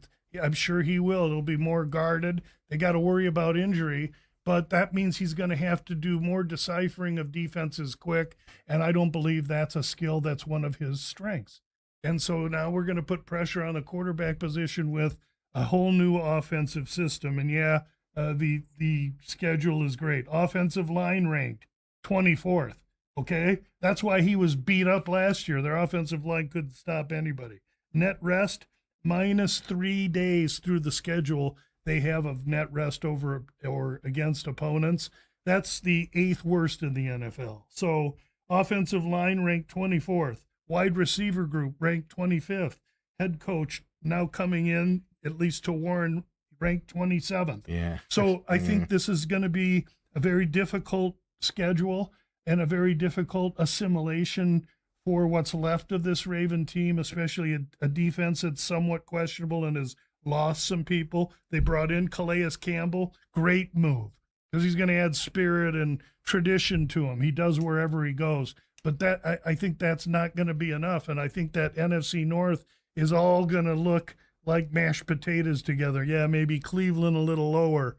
But I don't believe in Cincy. I don't believe in Baltimore. And I kind of believe in Pittsburgh. You kind of believe in Pittsburgh with Aaron Rodgers, huh? I see those three being much more closely clumped together than many might. Yeah, Cincinnati, I think, barring Burrow's health, I think Cincinnati's poised to to stick their head back up again this year. Now it all comes down to health with them, right? Well, And how they look. They have the worst defense in the NFL. Yeah. But that's what I mean.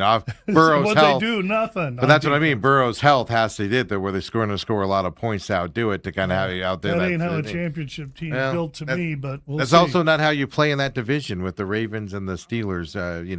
Even when their defenses are bad, their defenses still are pretty good. Yeah. So no, those are the ones. Well, next week we'll continue on it because I do have questions. You mentioned that we'll talk about it next week. The Chiefs, the Texans are somebody I'm kind of watching right now. They got Tank Dell back. He's been cleared to practice again, but he's coming off some serious leg injuries and things to that effect. So we'll keep it rolling here over the next couple of weeks as well, leading into Sounds good. See, into we the can season. Get sucked into the NFL pretty easy. Oh, that's the problem. I could talk, Lou. I could talk all day in the NFL, and it's way too early to do so. Well, not if you're talking about it like this. No, but then the Detroit Lions are I just don't know what to expect from them. New offensive coordinator, new defensive coordinator. Easiest schedule. Everybody's expecting them to kind of win that division right now. All the hype is they're going to come back and win that division. Yeah, I just sit here and I go, man, I just are unknown about them a lot. So those are the questions that we'll talk about and kind of lead into going that. It's fascinating. And like I said, the Niners are a big question, but Seahawks, new offensive coordinator up there. I think that's a bigger loss than people are giving it. People just think Seattle's going to show up and win another 14 games and have the same offense.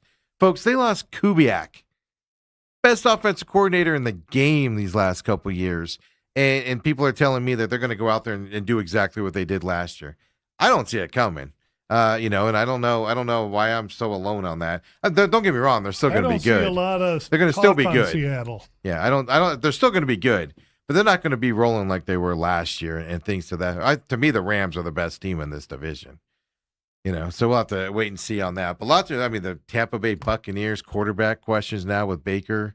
Their defensive lineman wants to be traded, and it's that fun time of year, Lou, where we get to talk about both that and everything. Running backs, Bijan Robinson and Gibbs are holding out. I mean, it's all everything that the people on the TV got to talk about. It'd be interesting to know what the Atlanta Falcons over/under was, because Michael Penix isn't back from his knee injury yet.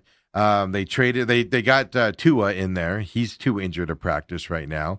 So they just had to sign a guy off the couch, and I don't even remember who's on that team right now. Then Bijan's sitting out holding in because of a contract dispute and everything. It's like, man, so I started wondering if I should have had that under on the Falcons, whatever that was a few weeks ago before all this happened.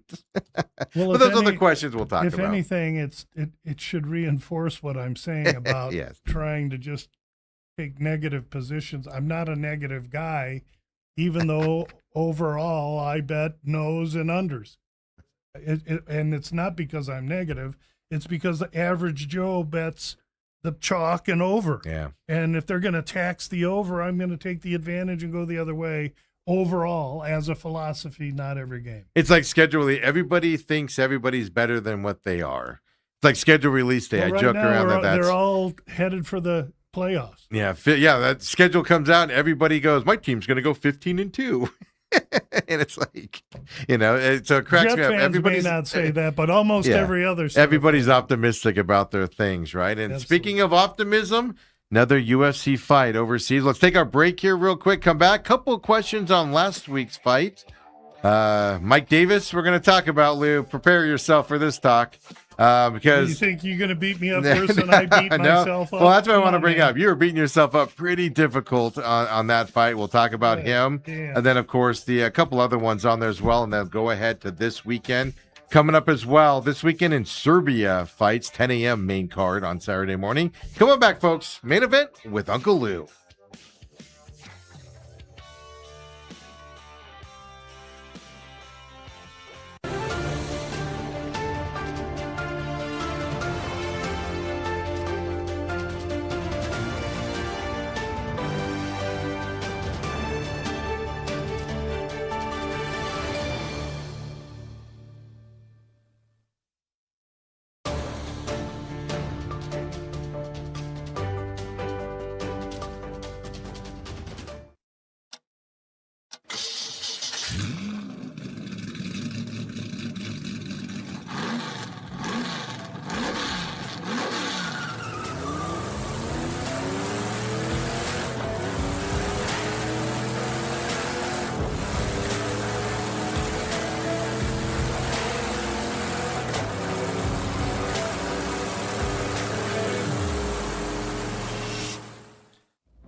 And we're back here. Main event with Uncle Lou. We got some NFL talk in here. Of course, talked some D-backs fun there. Saratoga earlier in the segment. But Lou's in here to talk a little UFC as well. Last weekend over there in the Arab Emirates is where the fight happened. A couple of fights I wanted to ask you about. Now, Mike Davis, I know you were high on last week. You know, in your podcast, you took him with the points. Then he went out there, and then afterwards, you could just tell with the tone on Twitter. I was telling you before that I almost texted you like, "You all right, man?" Because you were, you could kind of tell through the Twitter line that you're disappointed in how that fight went with Aliyev. If you don't know how it went, basically it was just a wrestling match, no striking happening at all. Ended up being a unanimous decision after 3 rounds here. And I asked Lou off air, and I see if I can, ask it in the right way here. Mike Davis, you expected Mike Davis to be able to get in a little bit of a boxing match with him. Is that a bad handicap? Or is that just Davis allowed Aliyev to wrestle him the whole time and wasn't able to get out of it? Or is it just you expected to happen and Davis wasn't able to get it done? Davis, if you watch, showed brilliant jiu-jitsu while on the ground in the first and second round by getting up off his back from a guy that's impossible to get up on. He knew he was going to have to do this, but not as incessantly as it was. As mixed martial arts should be ruled, Aliyev won the fight, but he won it based on top control. He inflicted no damage. Davis needed to be able to stand at range, or at least try and find a way to sting the local fighter and create enough advantage where he could keep him at the end of his punches. He just couldn't keep him off him. In a day and age where the UFC is evolving quickly away from that smothering grappler, I chose to take the dog in the grappler's hometown against the grappler, and I pay my price for taking that position. Okay. It wasn't close. I'm up. I don't like when I miss that bad. I should have known to stay away. I couldn't. I didn't. I pay, and we move on.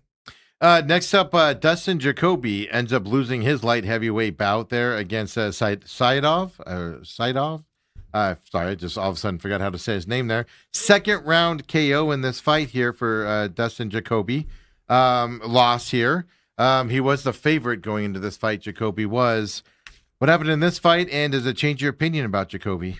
Well, he's on his way out anyway, and the Saeed Muhammad, just a young guy too fast and touched him up and knocked him good. Too young, too strong. Those are 2 ships passing in the night. Okay. Because, it was an upset, but you had mentioned that last week on Jacoby as well. No, we had Kuniev in a parlay against Fortune. He did the slow dance, what we thought would happen. Fortune, yeah. Well, it ended up being a KO in that third round. Fortune, he got to his ribs. And, look, give Fortune a lot. He's a tough son of a gun. No doubt. Yeah, they'd be and willing in the second round. His ribs, I think it was the second round. You could tell he had rib damage, stayed in there. The commentators were like they should have stopped that fight, meaning the corner beforehand, and protect him from himself. But I tend to agree with that. He was damaged. But man, what Fortune and his toughness was an amazing thing to watch, even though it was Kuniev and his size and might wasn't so bad either. Yeah. Oh, from that perspective, yes, absolutely. And then the main event was Frankenstein against freaking Mummy. Before I get to that, Tamirov and Ursig. This was a pick'em fight here. First round KO for Tamirov here. Bringing this up because there's a pick'em fight going into it here between these 2 guys. Quick work here by Tamirov over Ursig. Change any opinions on Ursig at all with his loss? No, it changes my opinion on Tamirov. The guy's a little bulldog. We'll see who can stand up to him. He ran right through Ursig. Ursig's a guy who can manage distance pretty good, but he needed to navigate this fight into the second round where Tamirov slowed down, get all swole up. He couldn't get it there. So hats off to Tamirov. And then finally, you mentioned the main event here. I'm going to bring this up because one thing I've learned to kind of chuckle about when I'm watching UFC fights on Paramount Plus is, man, the announcers do their job. They hype these events up, these matches up. Sure. Oh, Guskov coming in, supposed to fight next week. He's ready to go. Yeah, he was training for a 3-rounder. So he's ready for a 5, and this is going into this match. It's going to be fantastic. In a 5/5 round, KO eventually in this fight here and everything. And he was a big underdog going into that. But I love the hype up. And then the fight happened. They did it a couple times with some big favorites where they're like, oh, this guy's coming in and he's going to be able to do it. And then the fight happens and they're like, well, that you guys look silly hyping it that way. So that is a side note I'm enjoying with Paramount Plus. Absolutely. And I'm enjoying that little side bet. But I will give Guskov a little bit of credit here. Big underdog, but made it to the 5th round. Eventually got KO'd here. But Ankalaev, just, man, like you said, it's slow fight. This was not an action-packed bout. If you're buying tickets to stand in line as to who went to the 4th or 5th round with Ankalaev, the line's around the building. So there's that. So you're saying everybody does it, is what you're saying. Stepped up too much, yeah. And it showed. It was a one-sided Ankalaev fight, but Ankalaev isn't really a finisher. I mean, here's a guy against a guy that if you sneeze on Paul Craig, he gets knocked out. Went to the 5th round against Ankalaev on his debut, by the way. And with 2 seconds left in the 5th round, Paul Craig subbed Ankalaev. So Ankalaev is a good, solid Russian light heavyweight fighter. That's it. Okay. Maybe I was shocked it went 5 rounds for a guy, but like you said last week, replacement fighter, but it was a replacement fighter for both of them going into this. So the styles change going into it and stuff to that effect. Now this weekend we go to Serbia here, Belgrade Arena here from Serbia. This weekend, 10 a.m. is the main card again this week. Again, Lou, these fights, you get a lot of regional guys in here. We do have women fighters in this fight as you go to Serbia as opposed to the Middle East area there. Just one, though, right? I think there's 2. Recall. Stephanie Luciano is one of them, and then Haley Cohen is another one there as well. All prelims here for this early one coming up in this one. But I'm going to leave it to you on the prelims, and you tell us which prelims we need to tune into here and pay attention to, because it's a lot of I don't knows on here in this prelim, starting 7 a.m. our time on the West Coast here, coming up this weekend on Saturday. 13 fights. 7 fights at 170 or more, so we get some big boys swinging. That's a good thing in a big cage. Serbia, they're going to be the rabid fight fans. Doesn't matter where you go, but they want to see quivering bodies on the ground. 17 countries represented, hugely international card. And so many have to travel in, and most traveling in have to then face who? A Serbian or a Montenegrin. That's another country right next to there. You've got fighters from Poland, Austria. So there's regional fighters all around. We need to know who those are and who they're fighting. That has to travel in from Canada, U.S., etc. So we go to one fight that we should be taking a look at, and that's Michael Oliveira. He's a contender series fighter making his debut. He comes in a big, heavy favorite over a guy named Oban Elliott coming in from Wales. Oban Elliott is underachieved, and he's talking about his new mental capacity and yada, yada, yada. But at the end of the day, he definitely has experience, UFC experience over the Oliveira, who's going to be physically imposing, looking next to him, 6-inch reach advantage. That'll be a really, really great fight that Oban Elliott may be someone I'm looking at. And oh, by the way, he's the one that travels least, although Wales is a good distance. It happens to be a good distance away from Belgrade. Let me ask you that. What did this fight open up at? Oliveira's, what was his number at the open? Minus 275. Yeah, he's minus 345 now, so that's moved really big his way. Yeah, they're betting him. I knew it was going his way. I wasn't sure how much. They're putting him in parlays. Okay. I'm usually trying to bust those anyway. Another good fight there. Here's a guy from Montenegro, Dustin Todorovic. He's taking on a guy shipping in from Switzerland, Valentin. Valentin can grapple and wrestle a little bit, but he wants to stand and throw, and so does Todorovic. This should be a really fascinating fight. Both guys about the same size, reach. Well, I take that back. Valentin has about 3-inch reach advantage on him, so that's an advantage in a stand-up fight, which I expect this to be. Opening Valentin minus 130. Now he's what? Minus 155. Minus 162, and we use Yeah. DraftKings on Thursday morning is where we're getting these So numbers. shop around there. That should be a great fight. Not sure I really know who could win there. I lean to Valentin, but because he's a favorite, I'm not ready to release him yet. Over under on that fight's 1.5. 1.5, but minus 130 to the under. Yeah, I like the over quite a bit on that one. Yeah. Next fight is 185. And this is an interesting fight. Gil Urbina ships in, 6'3", going to be a couple 2-3 inches taller than his Serbian counterpart.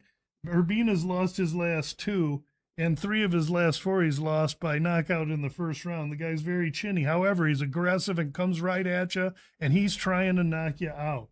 And he gets this little anvil of a Serbian fighter that comes in from Octagon. This is his debut. His name is Sipo. Sipo's a finisher and a slugger. Sipo opens minus 400. Now he's what? Minus 300. 355 right now. Now he's minus 355. This is your fight designed to stir the crowd up and get everybody excited. This is an absolute setup fight.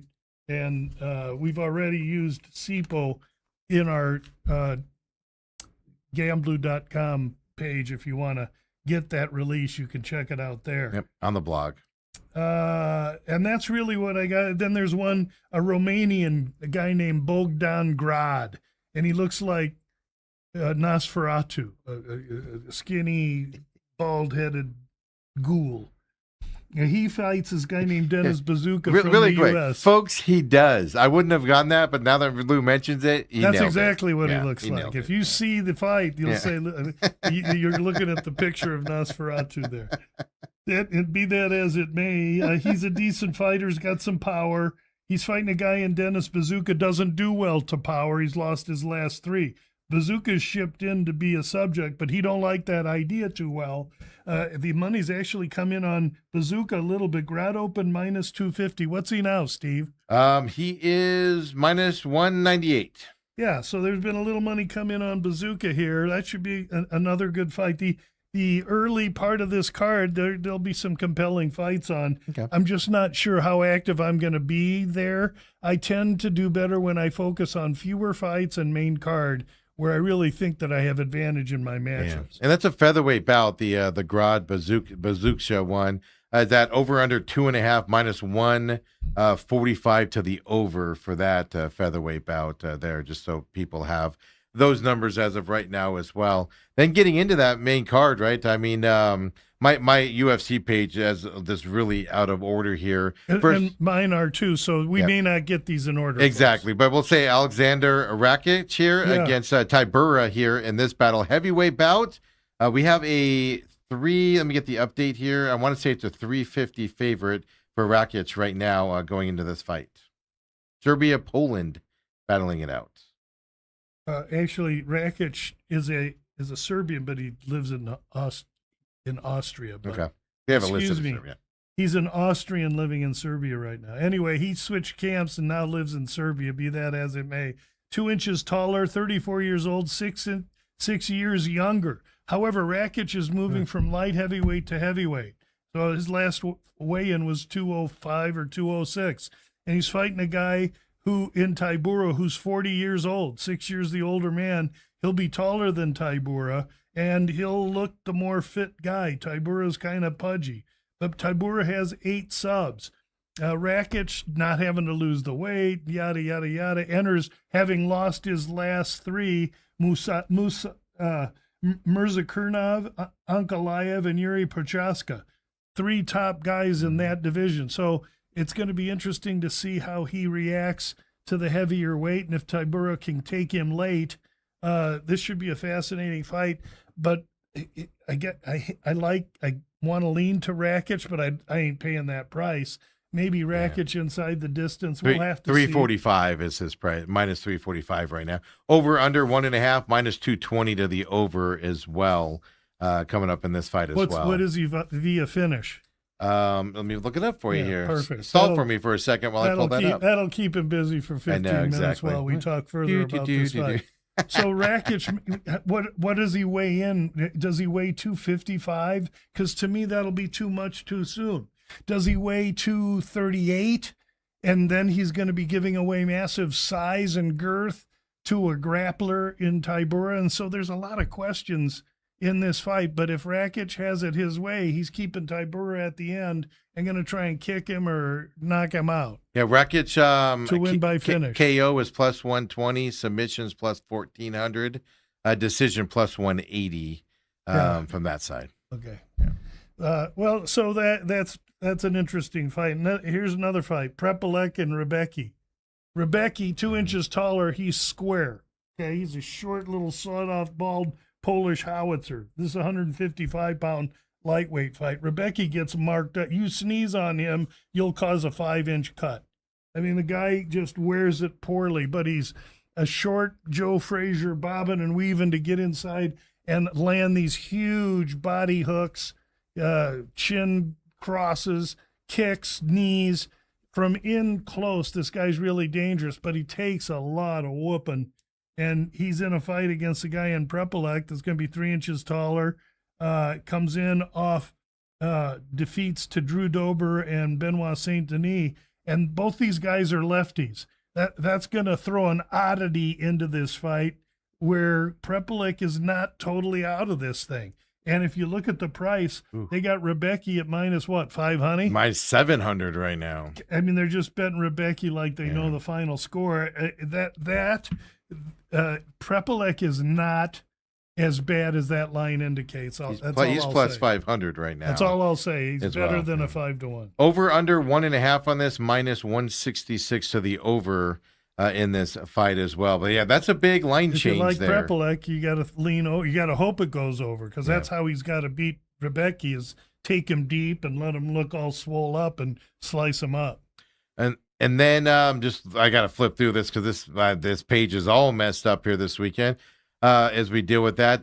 Jan Blachowicz and Navajo Sterling back in the ring. Co-main. Let's go to Give me the next one. Let's go to Ludovic Klein and Musayev. They have that one listed as a prelim fight on my page. So yeah. So Tofik Musayev and Klein, and it could be, but I can tell you it's going to be a great fight.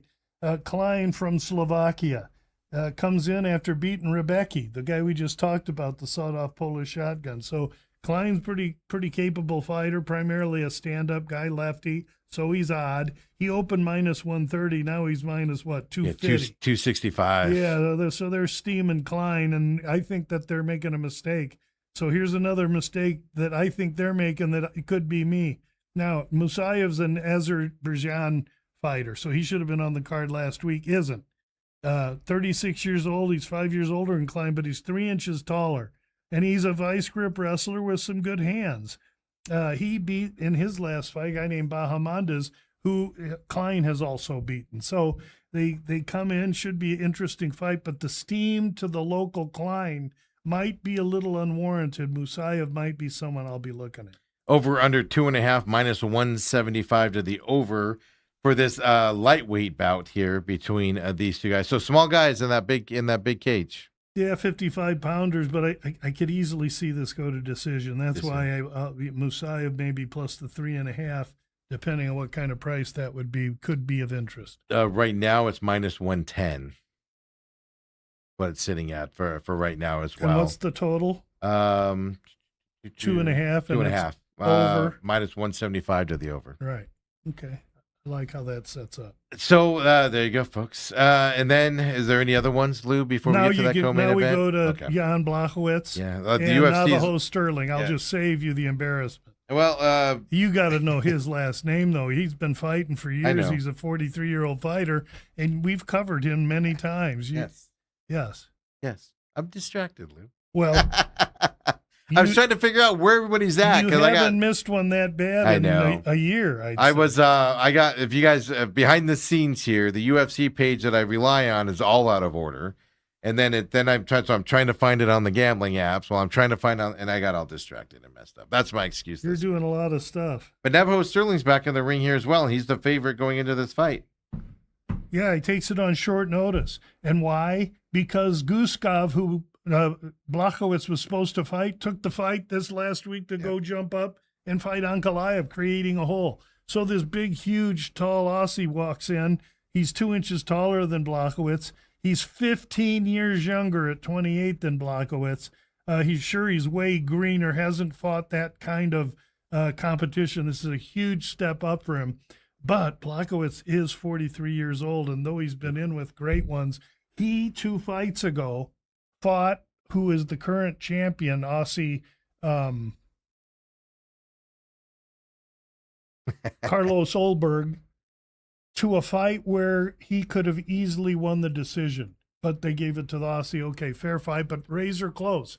So if Blachowicz was 38, I could easily see me taking him. If that last fight that he had was against Carlos Olberg, I'd still maybe want to take him. But the one thing this year I've really tried to limit myself with is taking guys so much older than another guy.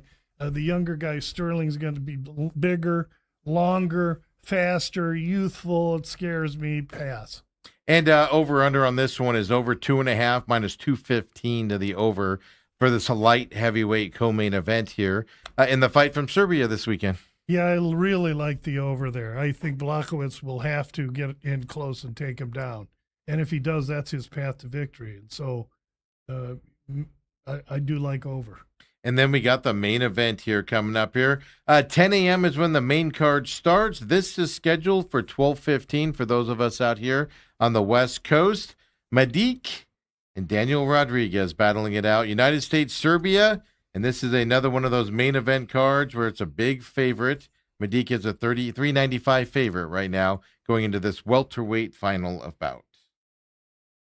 Yeah, so about a year and a half ago, D-Rod, Daniel Rodriguez. D-Rod is a fighter that is not a mixed martial artist. He's a street fighter. He grew up fighting in the LA prison system and streets.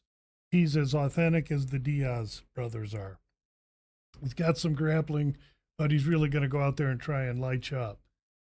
He had a fight 15 months ago, 16 months ago, 13 months ago. And then afterwards, he and some buddies decided to go down to Mexico, have some fun. And entering the country, he got ascertained for having stuff in his pocket that cost him 8 months in a Mexican prison. That's how long he was there. And while he was there, he said he could train, but you can't train mixed martial arts in a prison. And surely your nutrition would be so averse for that 8 months that there'd have to be a reaction. Now, he's taken time and come back, but mentally and physically, how prepared can he be to have to travel across the world and now take on this Medic, who is a formidable striker and fighting as a Serbian in Serbia, who in his last fight after an impressive knockout called for an event in Serbia, and the UFC granted his wish. So this is going to be a huge main event for Serbia and Medic. Rodriguez is put there to be the subject. Rodriguez is looking for a movie contract about his time in the Mexican prison and being a UFC fighter. He's got other designs, and I think it's hard not to like Medic in this situation. Yeah. Well, they agree with you. As I said, he's a 310. I'm sorry, that's the wrong one. He's a 395 favorite going to this. Over under, by the way, 1.5. Under 1.5 is the number here, minus 195 to the under right now is what we're looking at for this main event fight here coming up this weekend from Serbia. That's a long plane flight, too, from L.A. to Serbia to get ready for that main event fight. It is. I mean, it's the Polish, the Austrians, they have it easy. Switzerland's not terrible. Montenegro, they drive their car, But there's a Sweden, so there's a little travel there. There's a France, there's some travel there. So, good fight this weekend. Tune in as always. Get up early. Well, not early. I mean, it's Bagels 7 a.m. is the beatdowns. main, right? Lattes and left hooks. I like these morning ones. I get spoiled with them. Then it goes back to 7 p.m. and I'm like, oh. Well, I like the morning ones because then it leads me right into Saratoga. Yeah, well, that's true for you on that. Absolutely. And then, of course, this weekend it leads you right into SummerSlam for those of you, that like a little fun in your life. Wrestling. Don't worry about it. You don't like it. You mean wrestling? Yeah, wrestling. But then we come back to the States next week. We get an Apex fight next week coming up there from Las Vegas. 5 p.m. start there. This is the Gamrot and Silkeed? Salkeld?